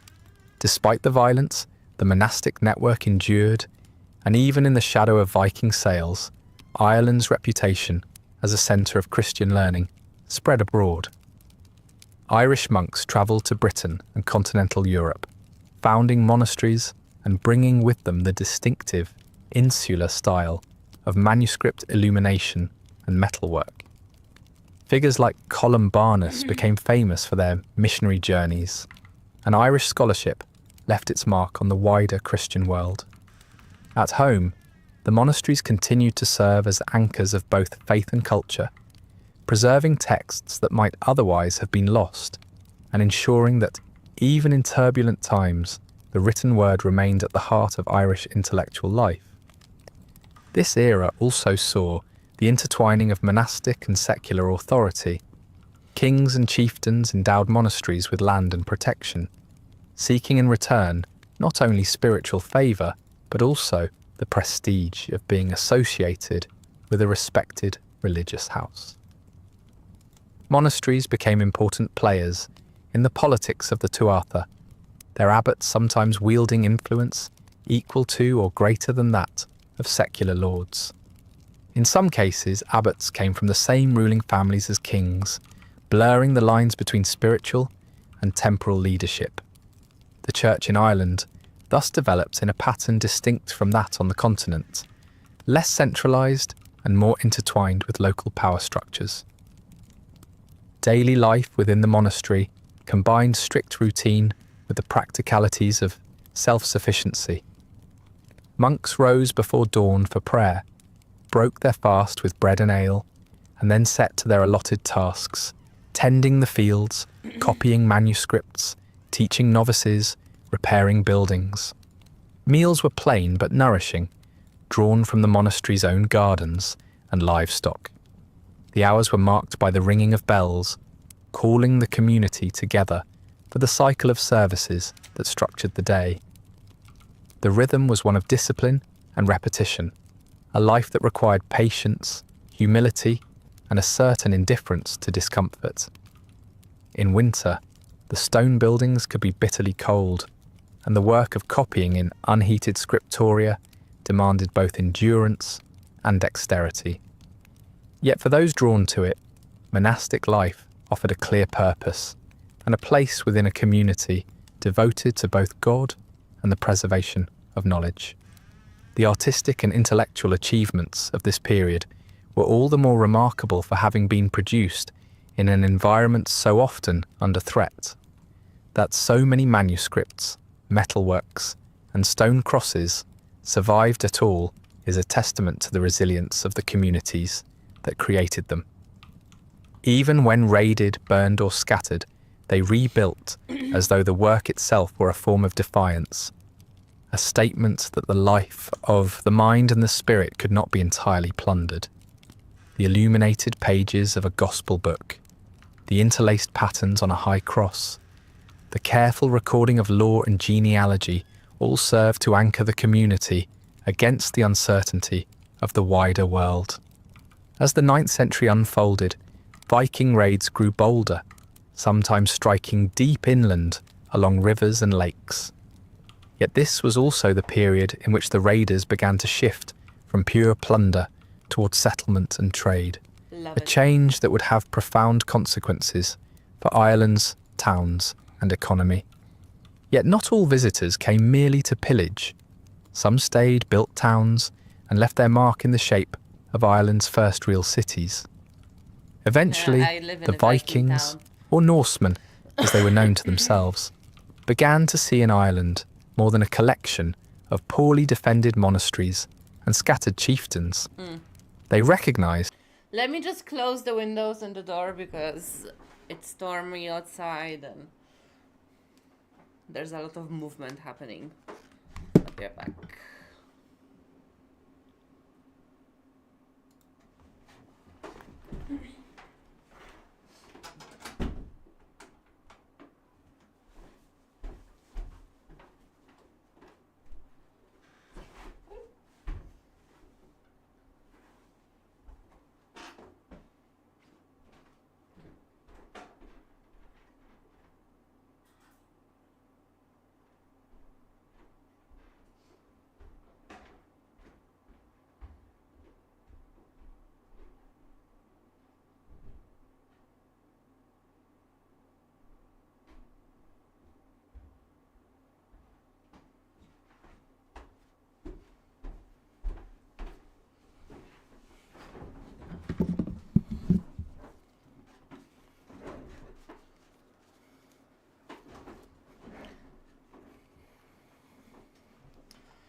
Alright, I'm back. Let me just turn this on, get myself some tea.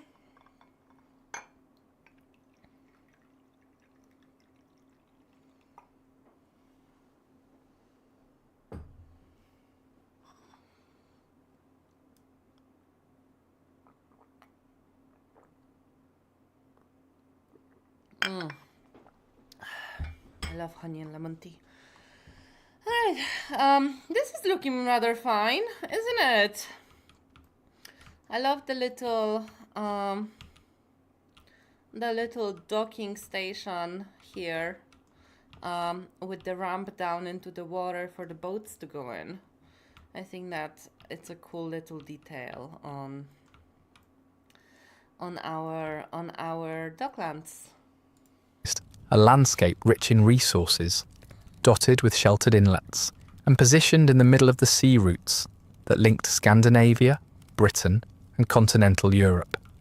If it had been worth crossing stormy seas to plunder its treasures, it was worth considering what might be gained by staying.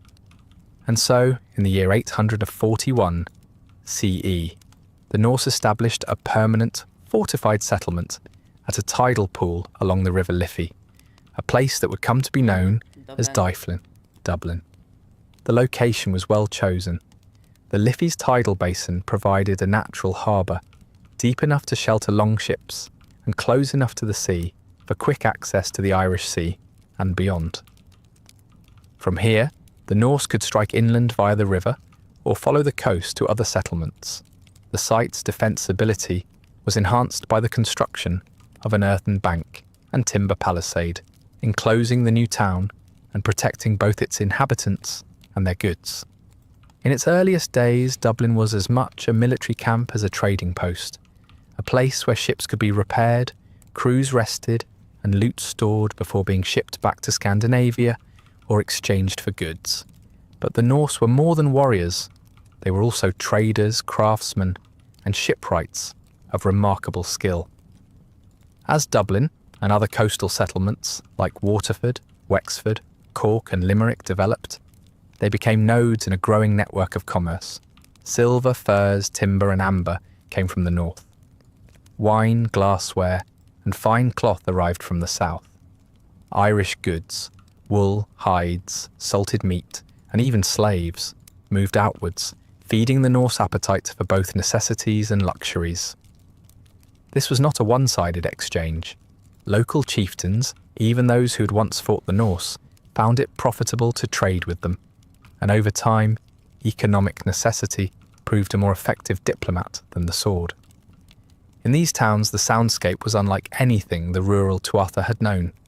The rhythmic hammering of blacksmiths, the rasp of saws on ship timbers, and the chatter of multiple languages filled the air. Norse carpenters and shipwrights applied their craft not only to longships, but to the construction of sturdy timber houses, workshops, and market halls.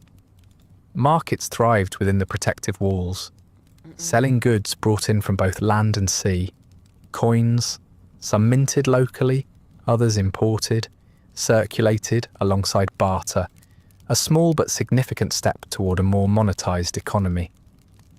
Dublin's mint would eventually produce silver pennies stamped with designs that reflected both Norse and Gaelic influences, a tangible symbol of the blending cultures.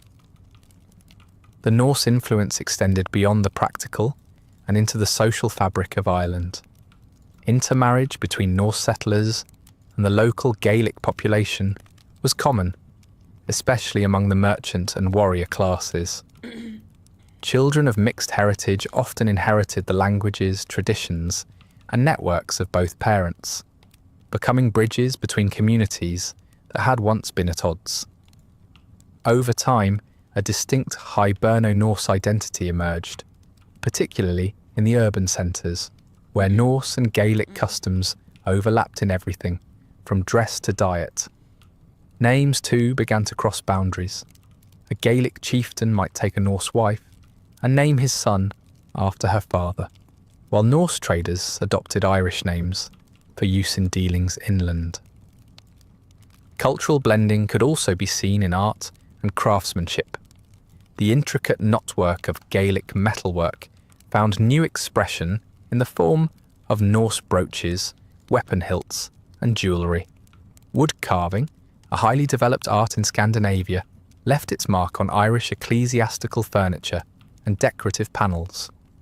Even the layout of some settlements reflected a merging of traditions, with Norse-style longhouses standing alongside structures built in the round, more typical of Gaelic architecture. Such fusions were not the product of some conscious policy of integration, but rather the natural result of people living, working, and marrying within the same walls. Religious life, however, presented more of a contrast. The Norse brought with them the pantheon of Odin, Thor, and Freya, along with the rituals and seasonal festivals of their homeland. For a time, pagan worship continued openly in the towns, even as Christian monasteries still operated in the countryside. But by the 10th and 11th centuries, conversion to Christianity had become widespread among the Norse in Ireland, driven partly by political alliances with Gaelic Christian rulers and partly by the practicalities of integration. Churches were built within the towns, and the once pagan settlers began commissioning stone crosses and other Christian monuments, often in styles that retain traces of their... This kind of happened here. There is a very old ruin of a church, monastery kind of thing that used to be a temple of Odin back in the day, like 1,000 years ago. Then it got converted into a church, and you can see kind of the elements of like what it was before, what they added to it, how it evolved, and then how it fell into ruin on the different like turrets and walls and stuff. It's really, really interesting. Ancestral art. The political role of the Norse settlements was complex. While their towns were often viewed with suspicion by rural chieftains, they also served as valuable allies in the shifting landscape of Irish politics. Norse leaders might be hired as mercenaries in local disputes, their fleets offering a decisive advantage in raids or sieges. Conversely, Gaelic kings sometimes attacked the towns to assert dominance, seize wealth, or disrupt trade. Alliances could shift quickly. Today's trading partner might be tomorrow's target, and vice versa. The fortunes of the towns rose and fell with the skill of their leaders, the stability of their trade routes, and their ability to navigate the turbulent politics of both the Norse world and Gaelic Ireland. Dublin in particular became a centre not only of trade, but of political ambition. By the 10th century, its kings were asserting influence far beyond the city's walls, at times claiming authority over other Norse towns, and even over parts of the surrounding countryside. Figures like Sitrick Silkbeard, who ruled Dublin for much of the early 11th century, cultivated both Norse and Gaelic alliances, commissioning churches and minting coins, while also maintaining the city's role as a key link in the maritime trade network. Under such rulers, Dublin's status as a hybrid city, at once Irish and Scandinavian, became firmly established. The Norse settlements also reshaped Ireland's connections to the wider world. From Dublin, ships could reach the Hebrides, Orkney and Shetland, linking Ireland to the far reaches of the Norse world. Trade extended into the Baltic and down the rivers of Eastern Europe, where Norse merchants connected with the markets of Byzantium and the Caliphate. Goods, ideas and people flowed through these channels, bringing to Ireland not just wealth but new influences in art, technology and even cuisine. The presence of imported goods, silk, spices and glassware in archaeological finds from Norse towns speaks to the cosmopolitan nature of these settlements, which would have been remarkable in an otherwise largely rural and self-sufficient Ireland. For all this complexity, the Norse presence in Ireland was never universally welcomed. Raids on monasteries and inland settlements continued sporadically, particularly in the earlier phases of settlement. and the memory of these attacks lingered in Irish annals. Yet the simple fact that the Norse towns endured, and in some cases thrived, is a testament to their ability to adapt and integrate.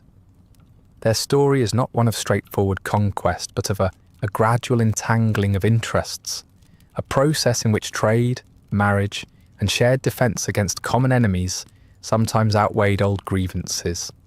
It is tempting to imagine the first Norse settlers arriving in Dublin with the single-minded intention of plunder, only to find themselves, a generation later, with Irish in-laws, Christian churches, and markets selling goods from half a world away. If so, it may be said that they came for plunder but stayed for the weather, which says rather a lot about Norway.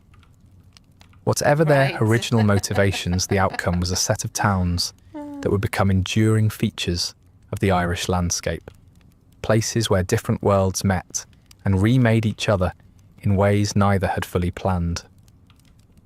Over the following centuries, the Norse settlements would continue to play their part in the island's shifting political chessboard.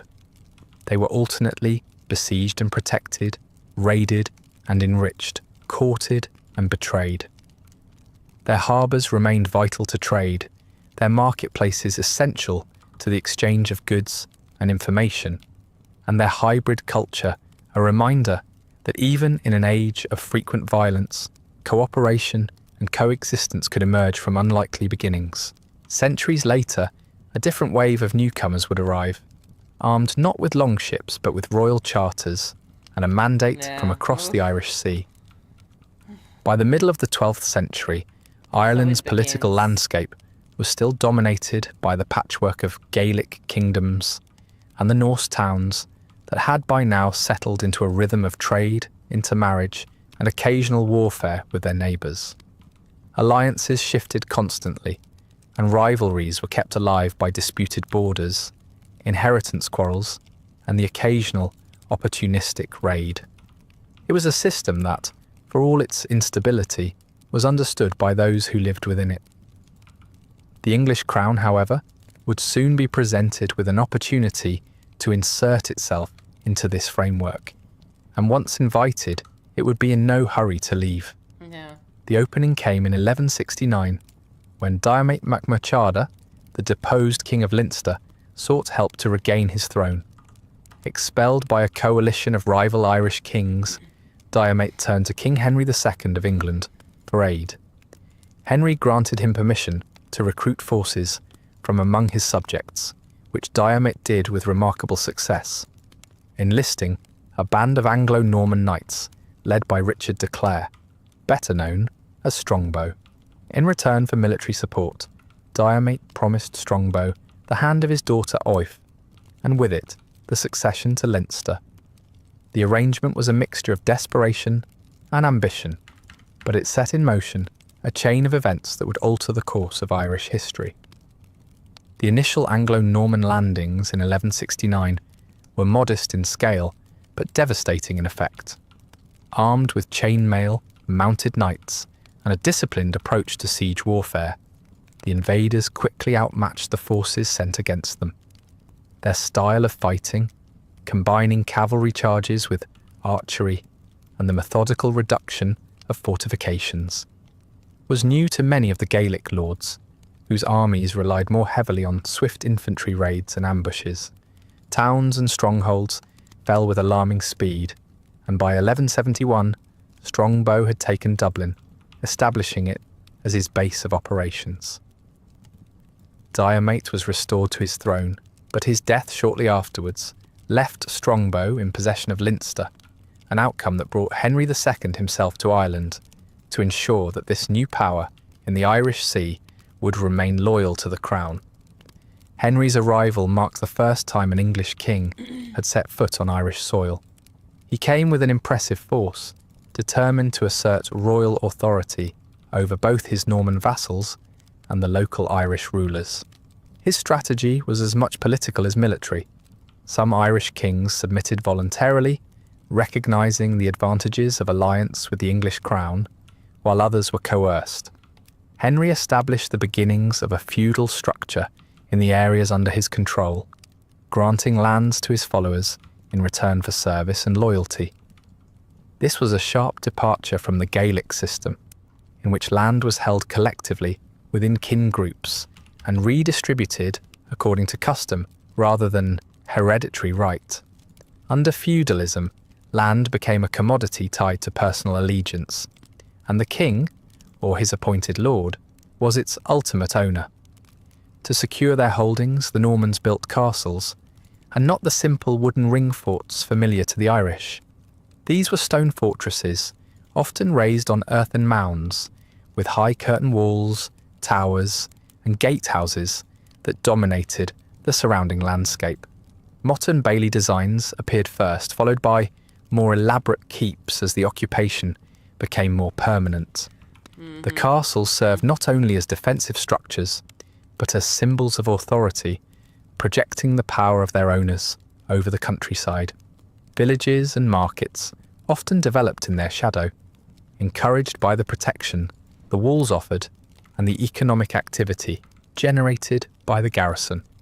The Norman settlers brought with them other elements of their administrative and cultural world. New agricultural techniques, market towns with charters, and the concept of boroughs with defined rights and privileges. They introduced stone churches in the Romanesque style, some richly decorated with carved capitals and elaborate doorways. Roads were improved to facilitate the movement of troops and goods between strongholds, and the framework of manorial courts and sheriffs began to appear. In short, the Anglo-Norman presence did not merely impose itself militarily, but began reshaping the infrastructure and governance of the regions it controlled. And yet the Norman conquest of Ireland was never complete. Beyond the areas of direct control, the so-called Pale centred on Dublin and its immediate hinterland, Gaelic lords continued to rule according to their own customs. In the marches between Norman and Gaelic territories, power was... I'm sensing a lot of indoctrination in here. I'm sensing a lot of written from the perspective of the victor. I would like to hear this same exact video from a perspective of an Irish person. was negotiated daily, with alliances, truces and marriages bridging the cultural divide. Over time, many of the Norman lords began to adapt to their new environment in ways the English crown found deeply unsettling. They adopted aspects of Gaelic law, took Irish wives, learned the language, and even styled themselves in the manner of Gaelic chieftains. The process, later referred to as going native, was less an act of rebellion than the natural result of living in close proximity to and interdependence with the local population. From the perspective of the English monarchy, this blending of cultures was a problem. The expectation had been that the Normans would act as agents of English authority, extending and consolidating royal power. Instead, some were becoming semi-independent rulers in their own right, their loyalties as much to their Irish kin and neighbours as to the crown. Efforts to enforce English customs and law met with limited success outside the Pale, and the lines between conqueror and local grew increasingly blurred. The English crown's constant disappointment lay not in the military achievements of its invaders, but in their evident enjoyment of Ireland, a place they were meant to control, not to embrace. Meanwhile, Gaelic resilience was not simply a matter of cultural assimilation, it was also military. The Irish lords adapted their tactics to meet the new threat, avoiding pitched battles against heavily armoured knights and instead relying on guerrilla warfare, ambushes, raids and scorched earth tactics designed to deny the Normans easy supplies. Knowledge of the terrain was a formidable advantage, and campaigns into Gaelic territory could become costly in both lives and resources. The Normans might win control of a region, only to lose it again within a season when their forces were withdrawn or distracted elsewhere. Religious life in the Anglo-Norman territories reflected the broader European church, but also accommodated local traditions. Monasteries that had survived from earlier centuries were rebuilt or re-endowed, sometimes adopting continental monastic rules. New orders, such as the Cistercians, established abbeys that became centres of both spiritual and economic life, managing extensive estates. These foundations often benefited from the patronage of Norman lords eager to display their piety and secure their legacies, though such patronage also served as a means of consolidating their control over the surrounding lands. Trade expanded under the Anglo-Normans, with towns like Dublin, Waterford and Limerick growing as ports for the export of Irish wool, hides and salted fish. Imports included wine from France, fine cloth from Flanders, and luxury goods for the elite households. The presence of a coinage system, supported by royal mints, further integrated Ireland into the economic orbit of England and the continent. Markets and fairs multiplied, providing opportunities for both local and long-distance Harry merchants. Potter. In many Oh, towns, the population was a mix of Gaelic Irish, Norse Gaels, Anglo-Normans, I do not wish for the wicked witch of the west to profit from me. Oh, well, it is what it is. and English settlers, each contributing to the complex social tapestry. The balance of power in Ireland during the medieval period was therefore never static. Periods of relative peace alternated with outbreaks of conflict, whether Oh, between rival Gaelic kingdoms, between Gaelic and Norman forces, or among the I need Norman to lords look at the themselves. options. The Crown in England attempted to tighten But its yeah, I'm grip gonna through bar legislation, everything related to Harry such as the Potter. Statutes of Kilkenny in 1366, which forbade intermarriage with the Irish, the adoption of Irish dress or language, and other forms of cultural integration. In practice, these laws were difficult to enforce beyond the pale, and many Norman families ignored them entirely. The statutes stand as a testament to the Crown's persistent anxiety about the erosion of English identity among its settlers. Despite the efforts of the English monarchy, the reality on the ground was that Ireland remained a divided land. In the east and south, the Norman presence was strongest, with fortified towns, castles and estates operating under feudal principles.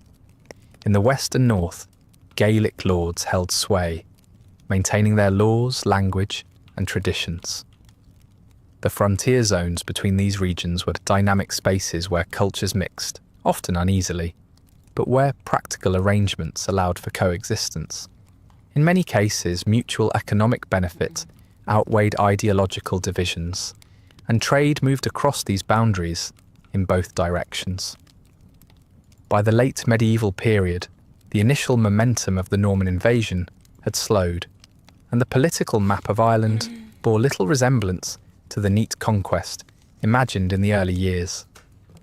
Some Norman families had become as entrenched in Irish life as any Gaelic dynasty, their fortunes tied to the land in ways that bound them as much to Ireland as to England. Others remained firmly aligned with the Crown, particularly those within the Pale, where English law and administration held more consistent sway. The resulting mosaic was complex, unstable, and resistant to simple categorization, a reflection of centuries of adaptation, compromise, and occasional defiance. In time, the English monarchy would tire of half measures and seek to bring all of Ireland firmly under centralised control. During the opening decades of the 16th century, the English Crown's grip on Ireland had shrunk to little more than the Pale, a fortified strip around Dublin where English law held sway and royal officials could move without armed escort.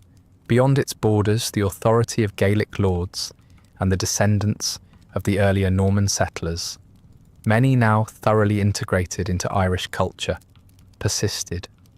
The Crown's control was largely nominal, and the idea of a unified Ireland under English rule was as distant as it had been centuries earlier. Yet the accession of the Tudor dynasty in England marked the beginning of a more determined effort to change that balance. The Tudors, with their appetite for centralisation and suspicion of divided authority, saw Ireland not as a distant, untidy dependency, but as a potentially dangerous flank, one that might harbour enemies of the crown or serve as a landing ground for foreign powers, eager to challenge English rule. The first half of the 16th century saw an escalation in English involvement, beginning with military campaigns aimed at bringing the more independent Gaelic and Hiberno-Norman lords to heel. These efforts were framed as the reconquest of Ireland, though in truth many of the areas targeted had never been firmly under English control in the first place. The Tudor strategy combined force with diplomacy, offering lords the chance to surrender their lands to the crown and receive them back under English tenure, along with English titles. This policy of surrender and regrant was intended to replace the Gaelic system of landholding with the feudal model, binding the lords more closely to the monarchy. Some accepted, calculating that royal favour was worth the price of adapting to new laws and customs. Others resisted, unwilling to surrender ancestral rights or adopt foreign ways. The growing tension between England and Rome after Henry VIII's break with the Catholic Church in the 1530s added a new dimension to the conflict. What had been primarily a struggle over political authority now took on the character of a religious divide. The Reformation in England meant that loyalty to the crown was increasingly associated with adherence to Protestantism, while resistance to English rule often coincided with the defence of Catholicism. In Ireland, the Reformation made little headway among the general population, whose attachment to the Catholic faith was reinforced by the perception that it was also a defence of Irish identity. Thus, the Tudor reconquest became both a political and a confessional project, with the suppression of Gaelic lords bound up in the wider European contest between Protestant and Catholic powers. The military campaigns intensified under Henry's daughter, Elizabeth I, whose long reign saw some of the most sustained efforts to subdue Ireland. Elizabeth's government regarded the island as a source of instability and potential rebellion, particularly in the context of Catholic Spain's hostility toward Protestant England. Rebellions by Irish lords, most notably the Desmond rebellions in Munster and the 9 Years' War led by Hugh O'Neill, Earl of Tyrone, were met with determined, often brutal suppression. English forces employed scorched earth tactics, destroying crops and livestock to starve rebel forces into submission. Entire regions were depopulated, their inhabitants displaced or dead from famine and disease. The human cost of these campaigns was immense, and the scars they left on the land and its people would endure for generations. With the defeat of the major Gaelic rebellions, the Crown moved to consolidate its control through a deliberate reshaping of the land and its ownership. This was the era of the plantations, large-scale schemes to confiscate land from Irish lords and grant it to settlers from England and Scotland, who were expected to establish loyal Protestant communities. The Ulster Plantation, initiated in the early 17th century but rooted in Tudor policy, was the largest and most ambitious of these projects. Following the flight of the Earls in 1607, when leading Gaelic lords left Ireland for continental Europe, vast tracts of Ulster were declared forfeit and redistributed to newcomers.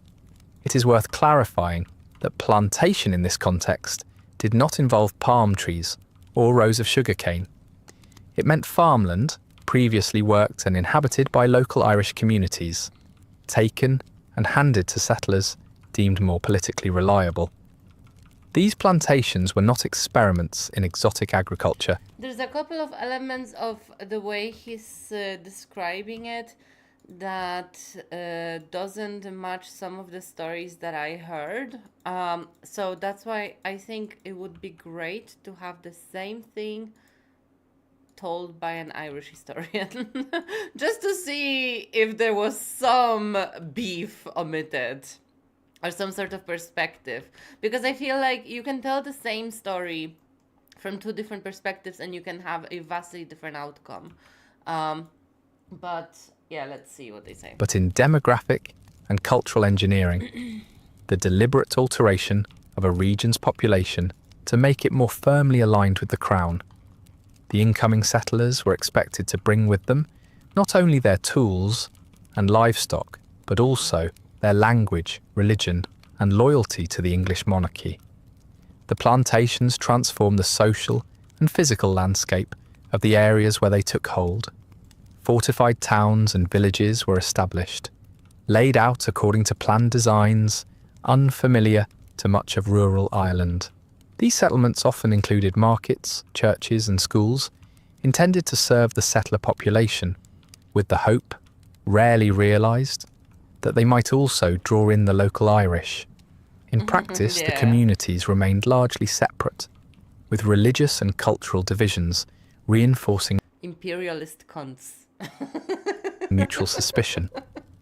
The settlers built houses and farmsteads of stone and timber in the styles of their homelands, while the dispossessed Irish were often pushed onto poorer land or into the margins of the new estates. Feudal tenure replaced Gaelic systems in plantation areas, binding tenants to landlords through written leases and fixed rents. This shift undermined the traditional communal landholding practices of the Irish clans, in which land was allocated according to need and familial ties rather than market value. For those who lost their ancestral lands, the change was not merely economic, but a profound rupture in the social fabric. The dispossession created a class of landless Irish who were often forced into seasonal labour, tenancy under unfavourable terms, or outright vagrancy. Religious policy under the Tudors further deepened the divide.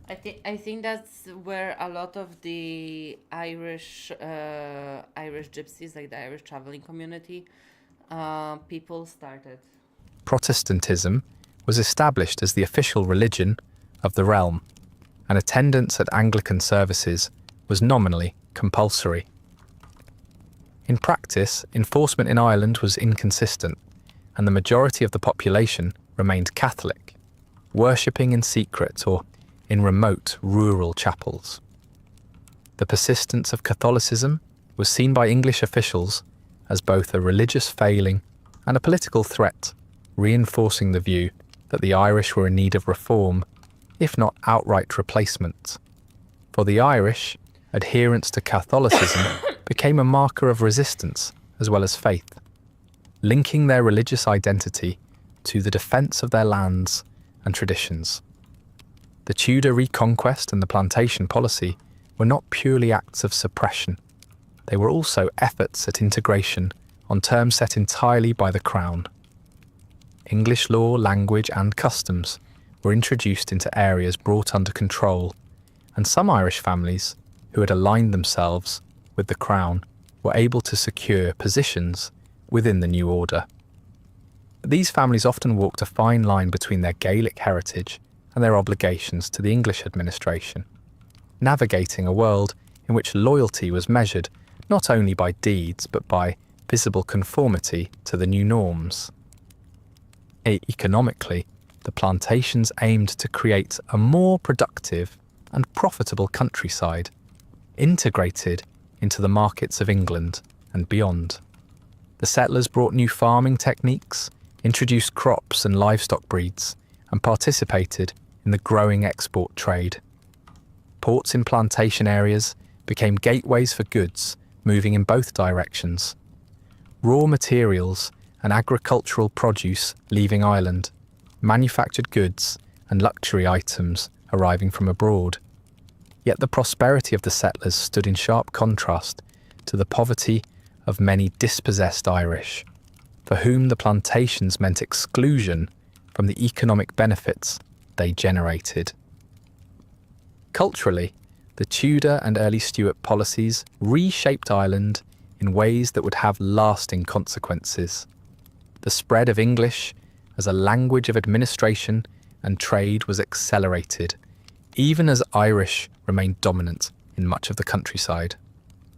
The built environment began to reflect. There are still zones today and towns in various parts of Ireland. Mostly the further west you go, the more you find these places. They're called the Gaeltacht. And that's where like people normally on the streets would speak Irish, in the shops they would speak Irish, in the schools they have Irish schools where they teach through Irish. But all of those people do speak English, and like they find me, a person who hasn't been born in Ireland, they will speak English to me, but they will speak Irish between themselves. So those places, they still exist today. English styles in both urban and rural settings, with stone manor houses and fortified bournes, walled enclosures dotting the landscape. The division between the Protestant settler population and the Catholic majority became a defining feature of Irish society, one that would fuel conflicts for centuries to come. Resistance to the plantations took many forms, from armed uprisings to legal challenges, from passive non-cooperation to outright flight. Bands of dispossessed Irish sometimes resorted to raiding plantation settlements, reclaiming cattle, or destroying crops in acts of defiance. These confrontations, combined with the broader tensions of religious difference and political subjugation, ensured that peace in plantation areas was always precarious. The policies of the Tudor reconquest may have succeeded in extending the Crown's reach across the map, but they did so at the cost of sowing deep divisions into the soil itself. By the close of I have a feeling that these divisions existed before the Tudors, but definitely they did not help them. This is why I'm saying, like, I have a feeling this is a very much like written from the perspective of the victor, because I'd like to hear what an Irish historian would have to say about the initial arrival. Like, yeah, the story with your man that needed to retake his land and ask Henry I for the help, probably true, but I seriously doubt it was like. So they came along and everyone was just so jolly and it was a great place to live and everyone was just happily getting along and everyone just happy to be here and everyone just married each another and had dinners every Sunday. Like, I have a feeling there was more to it than that. the Tudor period, Ireland had been transformed. The authority of the Gaelic lords was broken or greatly diminished. The church had been reoriented, at least officially, toward Protestantism, and large swathes of land had been reallocated to settlers loyal to the crown.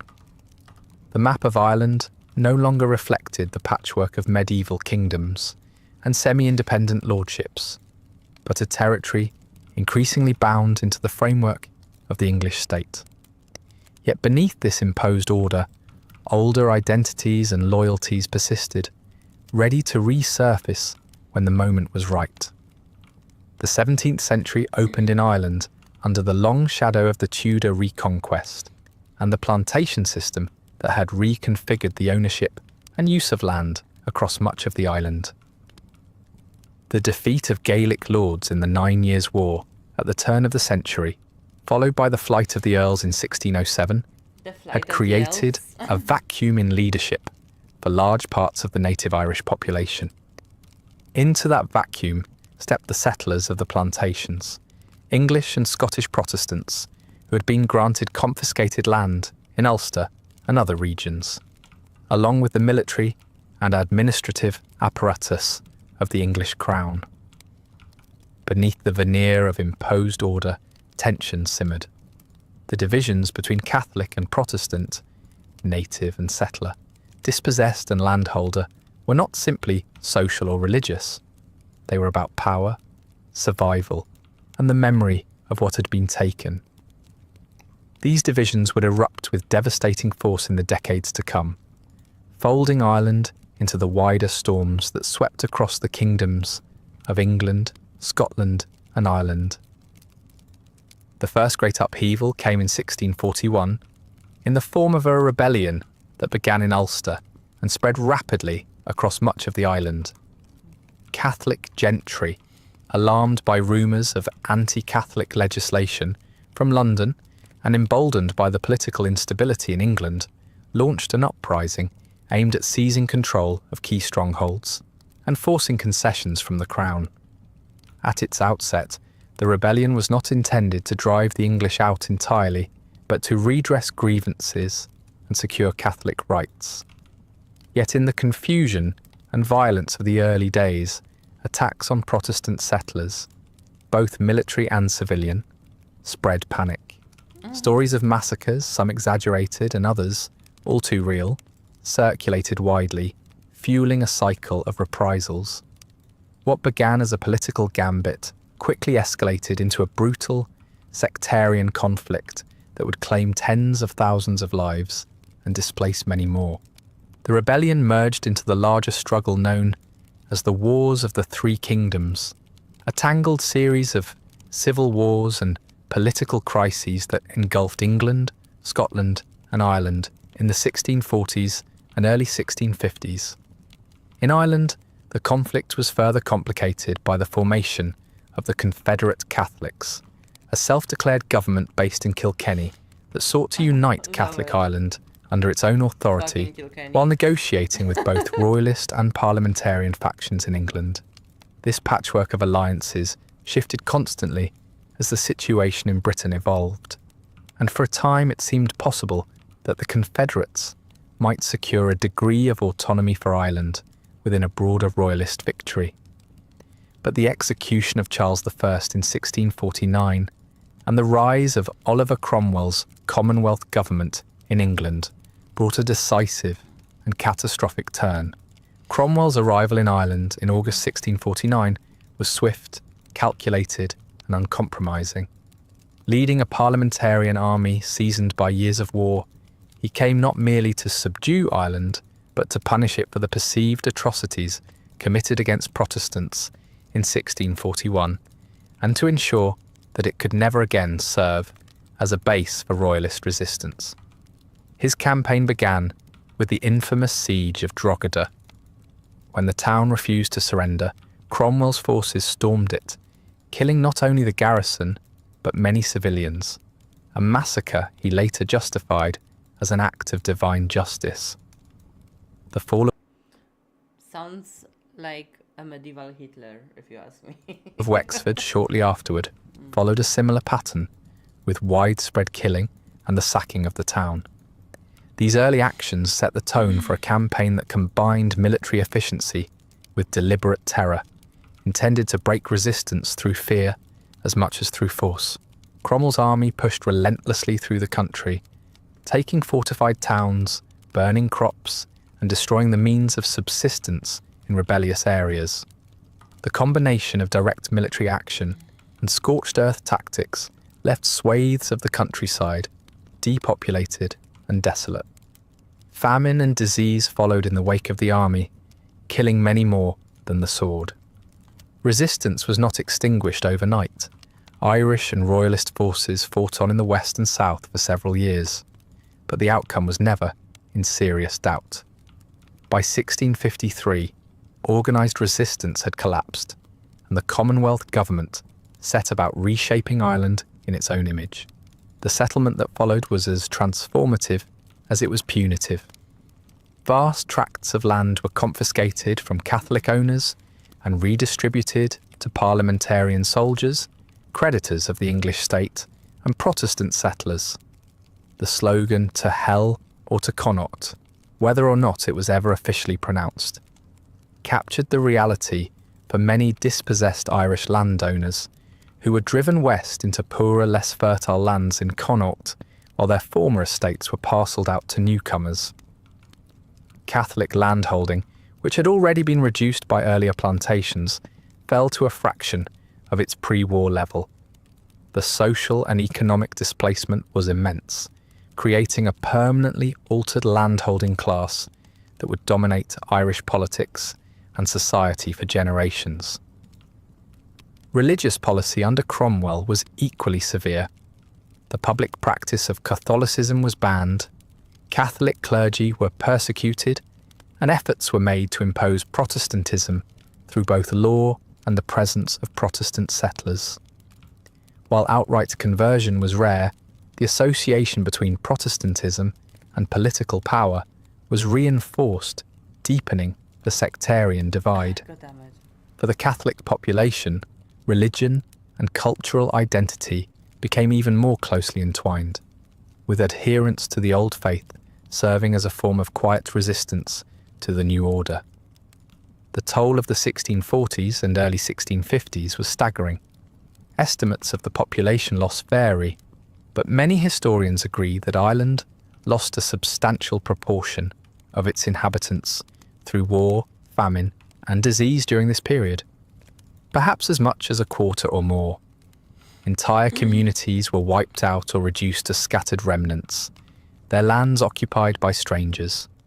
Towns that had once been centres of trade and craftsmanship lay in ruins, and the rural economy struggled to recover from the deliberate destruction of crops, livestock, and infrastructure. The psychological impact was equally deep. The memory of Cromwell's campaign lodged itself in the Irish historical consciousness with an enduring bitterness. Cromwell is remembered in Ireland with the same warmth one might reserve for a damp cellar. Unpleasant, unavoidable, and never entirely forgotten. His name became a byword for ruthless oppression, invoked in family stories and folk memory as the embodiment of English cruelty. Whether in the burned-out shells of churches, the abandoned fields, or the new stone houses of the settlers, the evidence of his time in Ireland lingered as a visible and living reminder of the devastation. In the decades after Cromwell's death and the restoration of the monarchy in 1660, there was some political reshuffling.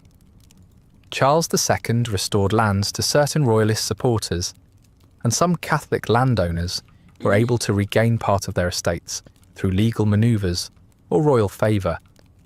However, the broad pattern of Protestant dominance established under Cromwell remained intact, reinforced by the continued exclusion of Catholics from positions of political power. The monarchy's interest in Ireland was often more about extracting revenue than addressing the grievances of its people, and the memory of the wars ensured that distrust between communities remained high. The later 17th century saw further turbulence, particularly during the reign of James II, whose Catholic faith and attempts at religious toleration alarmed many of his Protestant subjects. Ireland became a central theatre in the Williamite War, 1689 to 1691, fought between the forces of James II and those of William of Orange, who had been invited to take the English throne during the Glorious Revolution.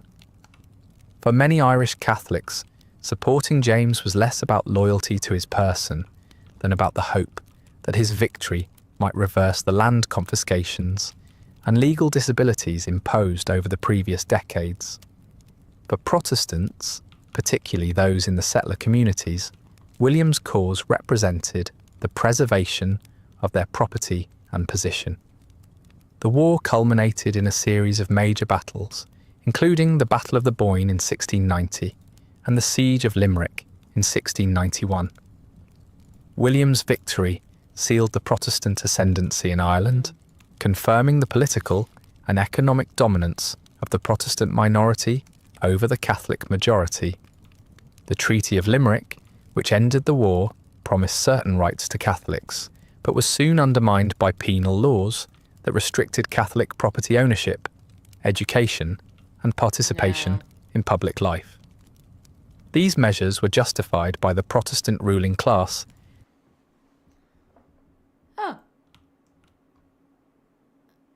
Lunatic plays in Cyberpunk. I mean, you know what? The font was inspired by Cyberpunk because it was the game that I was obsessively playing when I started the channel. But Nev actually designed it himself, and he made this font for me when he made my logo. But yeah, I put it there because, you know, merch, brand, identity, capitalism. Hell yeah. as necessary for security. Oh yeah, by the way, in those years, my teachers in school told me that when the Brits didn't allow the Irish to participate in school, they would have bush schools. So they would have like children meet in sand dunes or in forests and stuff in makeshift like classes, literally in nature, and they would try to learn what they could, just like in the wild. They would have these like pop-up wilderness school classes whenever they could. You sent me a picture. Yeah.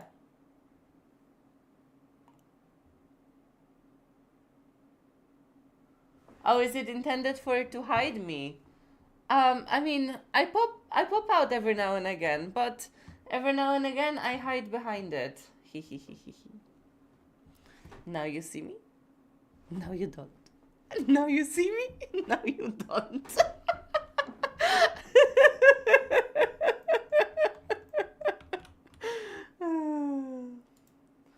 It's part of the but served mystery, equally you know. to entrench their own power. By the century's close, the map of power in Ireland had been remade yet again. The Catholic landowning class was a shadow of its former self, its wealth and influence stripped away by successive waves of confiscation. The Protestant ascendancy, composed largely of descendants of English and Scottish settlers, and bolstered by the support of the Crown, dominated the political and economic life of the island.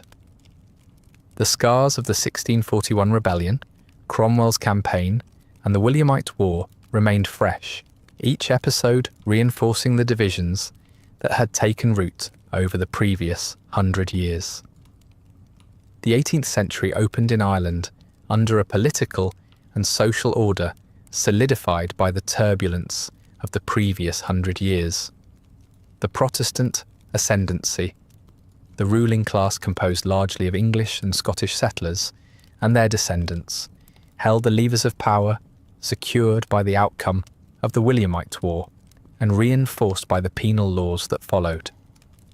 These laws, enacted in stages over the late 17th and early 18th centuries, were designed to ensure that the Catholic majority could never again mount a serious political or military challenge to Protestant dominance.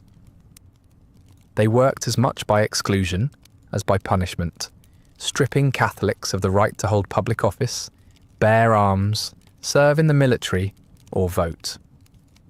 Property rights were sharply curtailed. Catholics could not buy land from Protestants, inherit it from them, or lease it for more than 31 years, and land already owned by Catholics had to be divided among all sons rather than passed intact to the eldest, a deliberate attempt to fragment estates and weaken the Catholic gentry. The penal laws extended beyond property and politics into education and religion. Catholic schools were forbidden, and Catholics were barred from teaching, while the training of priests was driven underground or abroad. Public Catholic... Because like, if I sit back, then I pop out from in front of the thingy. But sometimes, like, when I'm really focused on doing something in cities, I'm just like so narrow visioned, you know, I'm in it, I'm making the thing happen, and yeah. Worship was suppressed, with churches often reduced to simple, unadorned buildings on remote sites, far from the conspicuous spires and bell towers of Protestant churches. While enforcement varied from place to place and decade to decade, the cumulative effect of these laws was to push Catholic influence out of public life almost entirely, relegating it to the private sphere and the scattered networks of local community and parish. This legal framework was not simply a matter of religious bigotry, though there was plenty of that. It was also a calculated political strategy to maintain the wealth, power, and security of the Protestant minority. In the countryside, where the majority of the population lived, these restrictions were felt most keenly. Most Catholics were tenant farmers, working land they could never hope to own, bound by rents that could be raised at the landlord's discretion. The landlords themselves were often absentee, living in Dublin or London and leaving the management of their estates to agents whose primary task was to extract as You know what? I'm listening to it and not much has changed. Not much has changed, I have to say. We still have the same housing problem like we did in those days. much revenue as possible. The pressure on tenants was relentless, with little security of tenure and the constant risk of eviction. Agricultural life was subject to the whims of the market, the weather and the landlord's balance sheet, and the margin between subsistence and ruin could be dangerously narrow. It was in this climate that agrarian unrest began to take organised form. Secret societies emerged in the rural south and west, the most famous of which were the White Boys, named for the white smocks they wore during nighttime raids. Their grievances were varied: high rents, the enclosure of common lands, the imposition of tithes to support the Anglican Church. But their methods shared a pattern of direct action and intimidation.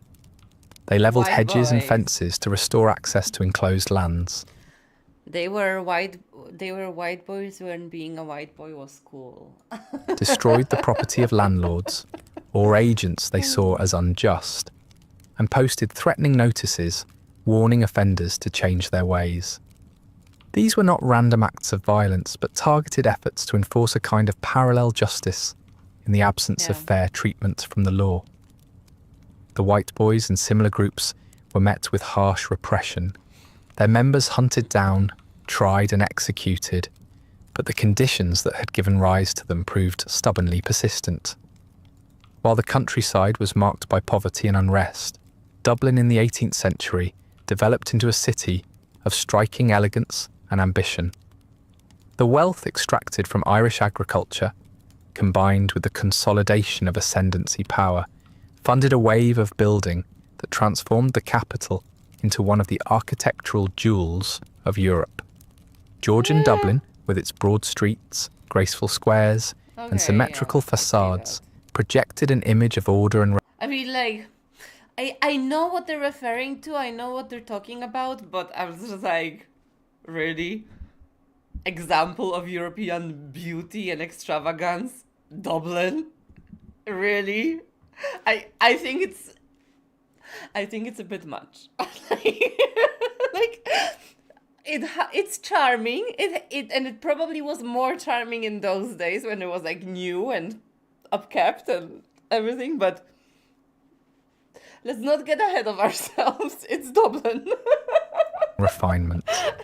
The great houses of the elite rose in brick and stone, their interiors adorned with plasterwork, carved wood, and imported marble. Like, I find the Irish countryside much more pleasant than Dublin. Like, Ireland for me is not for architectural tourism. Like, you don't see much architecturally that's marvelous. Like, when I went to Barcelona or Paris, or even in some moments Berlin, not that much, but some things, but it's not as striking, it's not as grand, it's not that gorgeous, it's not that pretty.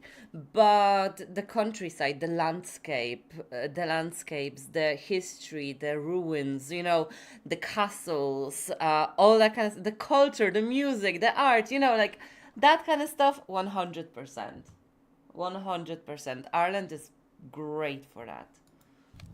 Public buildings, the Custom House, the Four Courts, the Parliament House, stood as monuments to the authority and taste of the ruling class, their classical lines and imposing porticos proclaiming stability. Wait, I built a customs house because I thought that it was a thing. This is my customs house.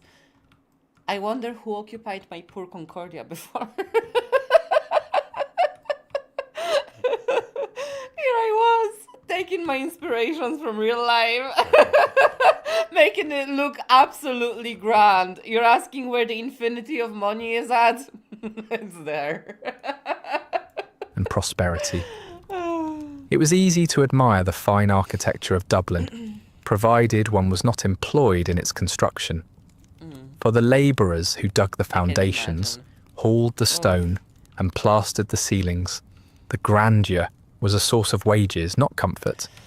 Many of these workers lived in cramped, damp tenements, their proximity to the splendour of the Georgian squares serving only to sharpen the contrast between rich and poor.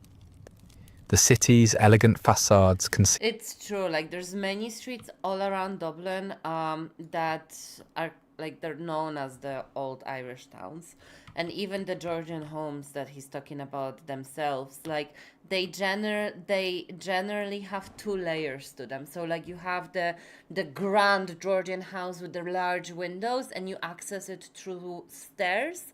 Kind of you go upstairs from the outside, and the main door is at an elevation, and then you have a basement. So like beside the main stairs going up, you have like a little hidden staircase going down, and very tight, teeny-weeny windows and doors to access into the basement. And the basement is where the Irish people lived, and the English, British lords, they lived in the upstairs grandiose apartments. So that's kind of one example of the inequality between the lords, the conquerors, the colonial bastards, and the people who were subjugated that lived here originally. And then there's all these neighborhoods of these really tiny homes. So like you have these like row homes. All of them look the same. They're all made of bricks. They're very rarely they're even 2 stories tall, but even when they are, it looks like a 1-story apartment, like 1-story house, and you have like a door, a window, and it's probably like long enough inside, but it's so small, so cramped, and whole families of people would be living in these houses, and they were the Irish worker class. Sealed not just parlours and drawing rooms, but also overcrowded rooms, where the urban poor eked out a precarious living as servants, porters, and hawkers. Dublin streets, for all their refinement in the fashionable quarters, were no stranger to beggars, petty crime, and disease. The gulf between the capital and the countryside was not merely a matter of architecture. In Dublin, the Protestant elite gathered in Parliament, clubs and salons, discussing trade, law, and the arts, while in the rural West, smallholders calculated whether their rent could be paid without selling the family cow. The city was linked to the currents of European Enlightenment thought, with societies devoted to science, literature, and philosophy. The countryside was more concerned with the immediate realities of weather, harvest, and the landlord's next demand. Yet both were part of the same political entity, bound together by the structures of the ascendancy and the underlying tensions that those structures maintained. The penal laws ensured that the Catholic majority remained politically marginalised, but they also fostered a sense of shared identity among those excluded from power. Catholicism became not only a religious affiliation, but a marker of cultural belonging and historical continuity, a link to the island that had existed before conquest and plantation. Which is like, imagine for how long they were clinging on to Catholicism as their way of differentiating themselves from the British imperialist invaders on the island. And then imagine how horrible most of the Catholic Church crimes had been for the Irish people to distance themselves from the Catholic faith to an extent like they are distanced from it today. Like, yeah, okay, it's still prevalent, it's still here, but nowhere near to the same extent, because there were absolute horrors being committed by the Catholic Church as well. So it's just a shit show of a situation, no matter how you look at it. Priests and parish networks played a central role in sustaining community life. providing spiritual guidance and practical assistance in times of hardship. In this way, the very measures designed to weaken Catholic influence often reinforced it within the communities that endured them. By the middle of the century, there were modest signs of change. Economic growth in some sectors, particularly in linen production in Ulster, offered new opportunities for trade and employment. The rise of a Catholic merchant class in certain towns challenged the neat divisions of the penal code, as some Catholics found ways to prosper despite the restrictions. Meanwhile, Enlightenment ideas about liberty, commerce, and governance began to seep into Irish political discourse, influencing both Protestant reformers and Catholic leaders. These ideas, however, did not erase the realities of inequality. For most of the population, life remained constrained by the legal and economic structures of the ascendancy. Tensions between landlords and tenants continued to fuel unrest, with periodic flare-ups of agrarian violence drawing harsh responses from the authorities. The government's reliance on the army to suppress rural protest underscored the absence of effective political channels for grievance. Reform-minded voices within the Protestant elite called for easing some of the penal laws and addressing economic inequities, but such proposals often met with resistance from those who feared any loosening of control. The result was a slow, uneven process of change that did little to address the deeper causes of discontent. Georgian Dublin, in all its splendour, became a symbol of both Ireland's potential and its contradictions. It was a city that could impress foreign visitors with its beauty and culture, yet it was built on a foundation of social division and economic extraction. The Parliament House on College Green hosted debates on trade and taxation, but it represented only a fraction of the Irish people. Catholics had no voice there, and the interests of the rural poor were rarely more than an afterthought. The grandeur of the capital could be taken as proof of Ireland's place in the modern world, yet it was a modernity reserved for the few, its benefits unevenly shared, and its costs borne by those far from its polished streets. Yeah. As the century drew Not very different today, to be honest. on, external events began to stir Ireland's political life I mean, in new ways. okay, take the religious disparity aspect of it, but the wealth inequality, it's still a problem. The American Revolution in the 1770s, with its arguments for self-government and the rights of citizens, resonated with the reformers in Ireland, particularly among the Protestant middle class. The relaxation of certain trade restrictions by Britain during the war provided a brief economic boost, and the formation of the volunteer movement, ostensibly a militia to defend against foreign invasion, gave some in Ireland a taste of organised political influence outside the direct control of the Crown. Calls for legislative independence grew louder, culminating in the short-lived era of Grattan's Parliament in the 1780s, when the Irish Parliament gained greater autonomy in domestic affairs. Oh, I wonder.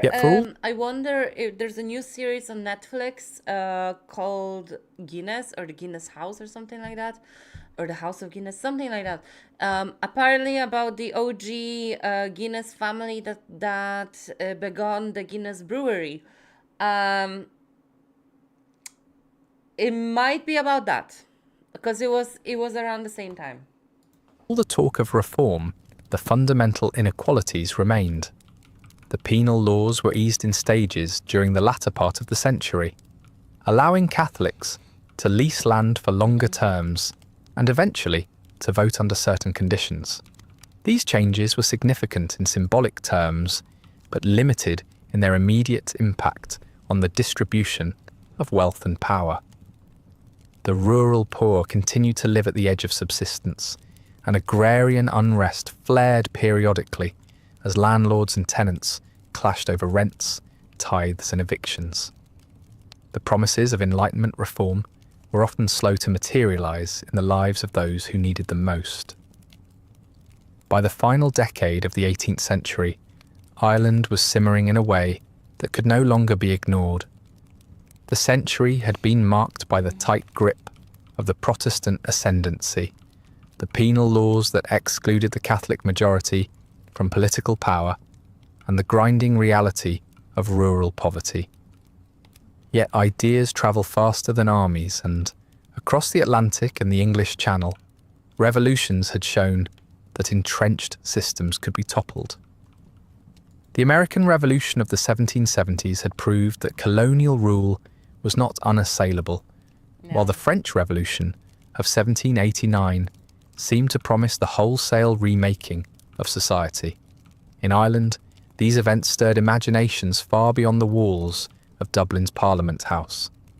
They inspired pamphlets, clandestine meetings, and the conviction among reformers that a new, more equal political order might be within reach, if only the deeply rooted divisions between Catholics and Protestants could be overcome. The Society of United Irishmen, founded in Belfast in 1791, was born out of this atmosphere of possibility. Initially composed mainly of Presbyterian merchants and professionals frustrated by their own political exclusion under the Anglican-dominated system, it soon expanded its vision to embrace Catholic emancipation and the radical reformation of Parliament.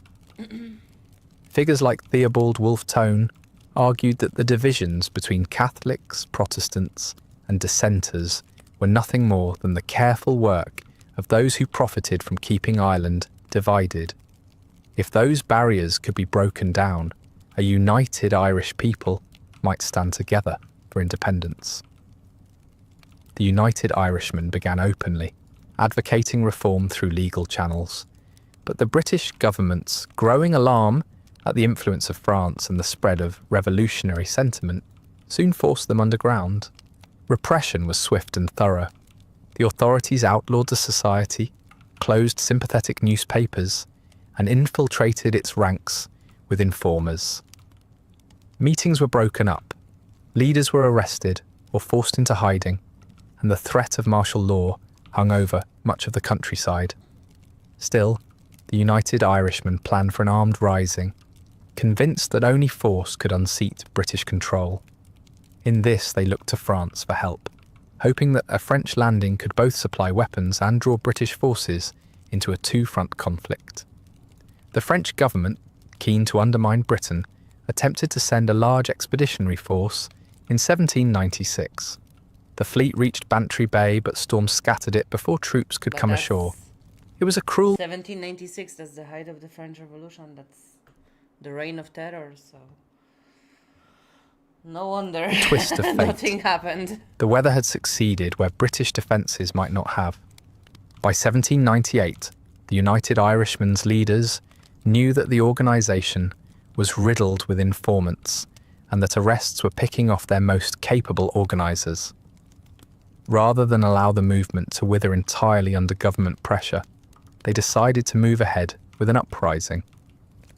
The plan was for a coordinated national revolt, but without modern communications and under heavy surveillance, coordination was tenuous at best.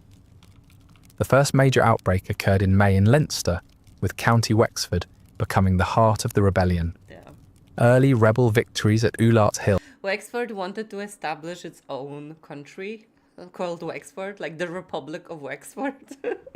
That would be like, I think it would be something literally like 40 kilometers square. Like, it would be as large as Liechtenstein, you know? But they didn't succeed. And the taking of Enniscorthy suggested that the British forces could be pushed back, especially when much of the rebel army was armed with little more than pikes and improvised weapons. For a brief time, there was a sense that the dream of an Irish republic, uniting Catholic and Protestant, might survive its fragile beginnings. That hope proved short-lived. The government responded with overwhelming force, mobilising the army, local militia, and yeomanry. The fighting was brutal, and neither side was innocent of atrocities. The decisive battle came at Vinegar Hill in late June, where a large rebel force was surrounded and scattered. In Ulster, where There's monuments to that till today.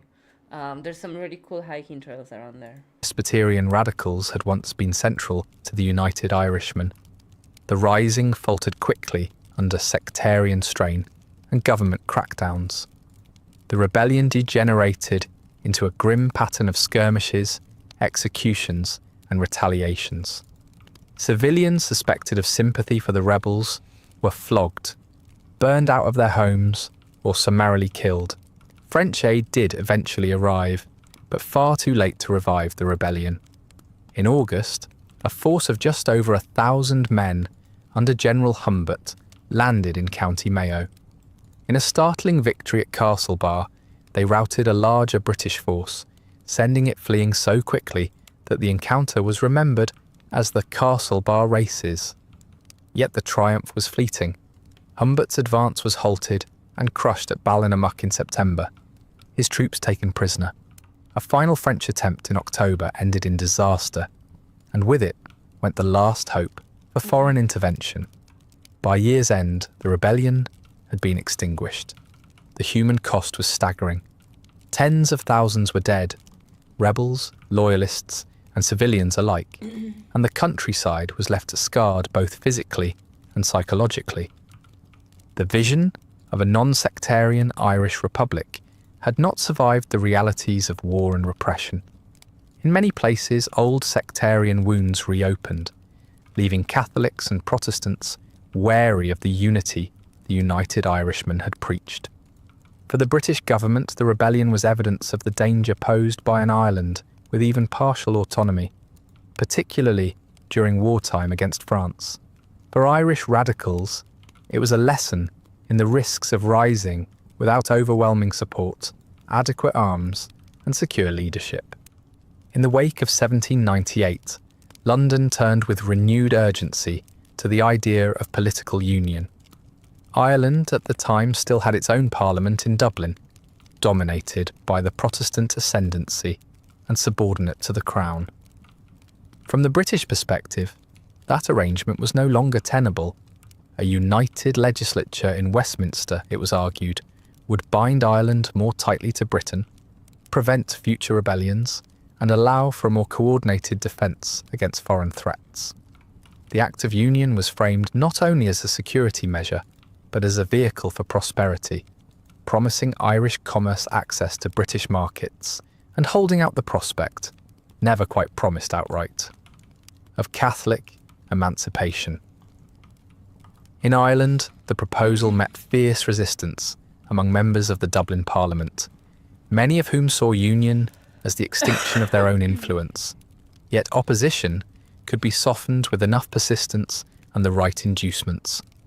The British government, under Prime Minister William Pitt, embarked on a campaign of persuasion that was not above using the oldest tools of politics: patronage, titles, pensions, and the quiet assurance of future favours. Some MPs were swayed by arguments for stability and economic gain, others were simply bought. In 1800, after a failed attempt the year before, the Irish Parliament passed the Act of Union. On the 1st of January 1801, it came into force, joining Ireland and Britain into the United Kingdom of Great Britain and Ireland. The Irish Parliament was dissolved, and Irish MPs and peers took their seats at Westminster. In theory, Ireland was now an equal partner in the Union. In practice, representation was limited, and power remained firmly concentrated in British hands. The promised economic benefits proved elusive for many, and Catholic emancipation, so often hinted at during the debates, was delayed for decades. Parliament's promises of union benefits were as sincere as a landlord's promise to fix the roof, grandly spoken, fondly repeated, and seldom backed by action. For the Protestant elite aligned with Britain, the Union offered a strengthened link to the imperial centre and a safeguard against the upheavals that had shaken the island in 1798. For much of the Catholic majority, it was simply another chapter in the long history of being ruled from afar, with little say in decisions that shaped their lives. The economic integration with Britain created winners and losers. Industries tied to export markets often prospered, while rural subsistence farmers saw no change in their precarious existence. The political absorption of Ireland into the United Kingdom may have stabilised London's control, but it did not heal the divisions that ran through Irish society. Under the newly minted Union, Ireland entered the 19th century tethered ever more tightly to Britain's political and economic machinery. The early decades were shaped by a slow grind of frustration and reform, the most significant of which came with Catholic emancipation in 1829.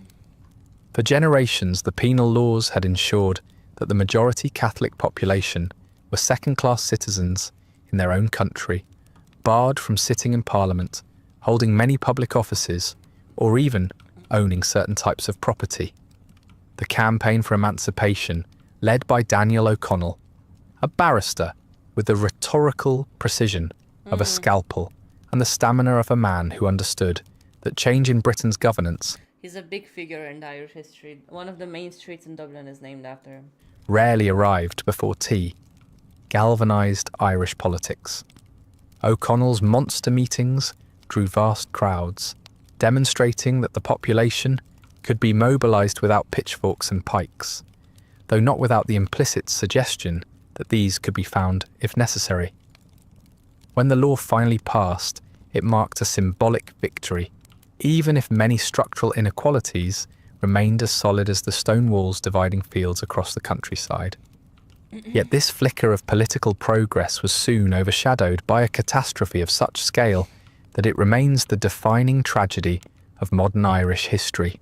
Oh, the potato The Great Famine of 1845 to Here we 49 go. was not the first failure of the potato crop, but it was the one from which the country could not recover without shattering. The blight, Phytophthora infestans, an organism as unromantic as its name, blackened leaves, rotted tubers underground, and left entire fields smelling of decay. The potato had become the staple food for millions, not because it was exotic or fashionable, but because it was nutritious, relatively easy to cultivate, and capable of producing high yields on small plots. When it failed year after year, the rural poor, already living on the brink, found themselves without recourse. Hunger turned to starvation, and starvation to death, on a scale that emptied entire villages. The human toll was staggering. Contemporary estimates suggest 1 million died, though the real number is difficult to pin down, partly because many of those who vanished from parish records had slipped quietly onto coffin ships bound for America or Canada. The choice for many was grim: stay and face the slow wasting of famine, or leave for a voyage in which disease and deprivation were often as lethal as any blight. The ports swelled with families carrying what few possessions they could salvage, sometimes no more than a bundle of clothes, a few cooking utensils, and the hope that across the Atlantic no one would care about their accent or their religion so long as they could work. Many never saw Ireland again, and those who survived often found that the New World had its own hierarchies and prejudices. The famine was not solely a natural disaster, and here lay the bitter political memory.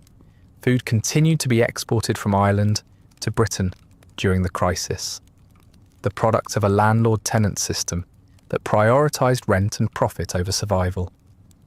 Relief efforts were uneven and often undermined by an ideological reluctance to interfere with market forces, as though hunger could be reasoned with if one simply quoted enough economic theory at it.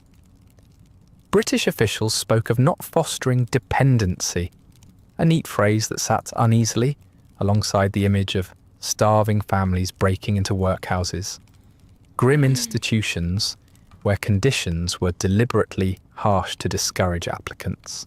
It is no surprise that in Irish collective memory, the famine became as much about abandonment as it was about blight.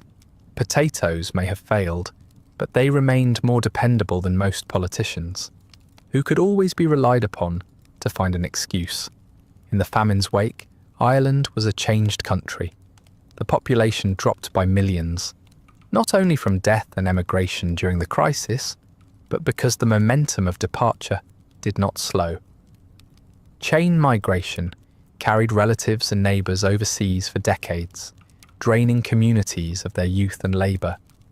Fields once tilled were left fallow, villages fell into ruin, and the sound of the Irish language, already in decline, retreated further into the western fringes. Yeah.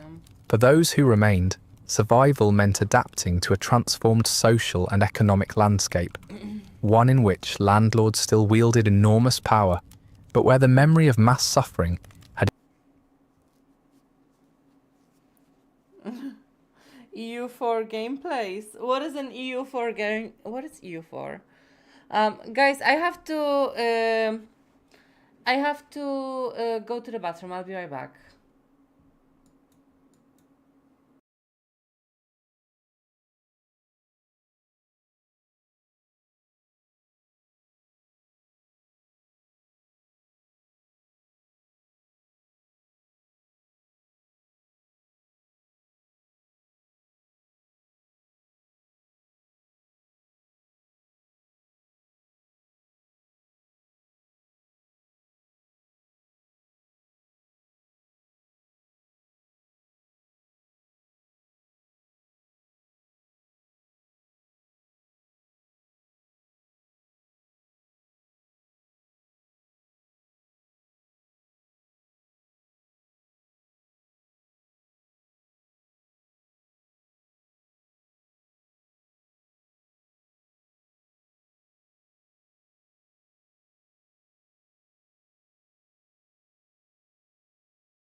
I'm back. Am I here? Okay. Sorry. Raven, I'll see you later. Oh, a map printing game. Cool. I like maps. Yeah, no, you know what, like, because Cities Skylines takes me such a long time. I like long form content playing in the background. And like this is more like a hangout zone. Like you can come here to learn something, to see the process of the city being built. You can talk, you can stay silent, you can do whatever you want. It's just like We're sitting here and we're hanging out. Like, I would be doing exactly what I'm doing here anyways, so I figured, why not do it with friends?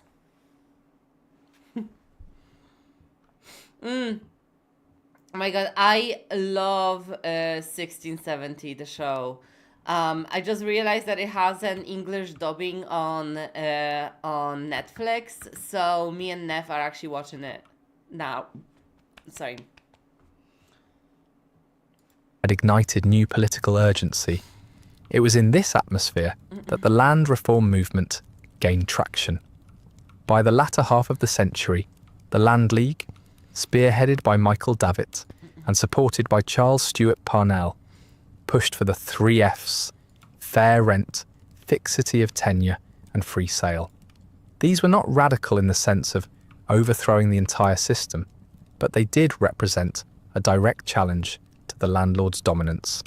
Tenant farmers began to resist evictions through boycotts, a tactic named after one particularly unpopular land agent, Captain Charles Boycott, whose social isolation and Irish county people mayor became a invented textbook example boycotting. Did you know of collective pressure.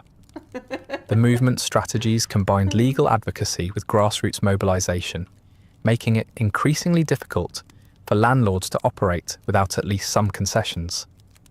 Meanwhile, the rural landscape was still dotted with reminders of the famine. Abandoned cottages, mass graves, and the ghostly outlines of potato ridges in fields no longer cultivated. Please do rant about history. I love history rants. Also, if you'd rather rant about it in voice, you can pop into our Discord, Discord server. I'm on the voice channel if you're interested. The trauma persisted in songs, stories, and a quiet mistrust of institutions that claimed to act in the people's best But I interest. love a history rant. While Dublin saw modest industrial growth and retained its Georgian elegance in certain quarters, much of rural Ireland remained trapped in cycles of poverty. The contrast was stark. In the capital, gas lamps illuminated wide streets and stately facades, while in the countryside, many still lived in one-room cabins with thatched roofs and earthen floors. The famine also left a political legacy that shaped the century's end. Emigrant communities abroad, particularly in the United States, maintained a fierce interest in Irish affairs, funneling money and support back to nationalist Alright. causes. Sounds like a plan. Irish-American networks funded political Oh my god, campaigns. that reminds me. I actually have to get my costume because I don't. If I'm not gonna buy it today, it's not gonna arrive. Okay, but you know what? I think we've done enough for today. I'm gonna go buy my costume. We're gonna do more Cities Skylines stuff tomorrow. Same time, 12 o'clock. I'll be back here. By the way, I'm doing this. Oof. I don't know if I'm gonna have this episode ready next week. I'll try. But I'm gonna go now, guys. I hope you enjoyed yourself. We're gonna continue the history class lesson tomorrow. I'm gonna go get my. I'm gonna go get my my costume. I'm gonna buy it, and then I need to make some more dumplings for Nev, and I'll pick him up, and I will be back on stream at 7 p.m. with some World of Warcraft and Kevin. Kevin's gonna make an appearance. So tune in for that. If you like the live, like, subscribe, drop a comment, let me know that you're watching, and I will catch you hopefully at 7 for some World of Warcraft, the Lulu in Azeroth. Thank you so much. And Chris, thank you so much for joining. I'll catch you.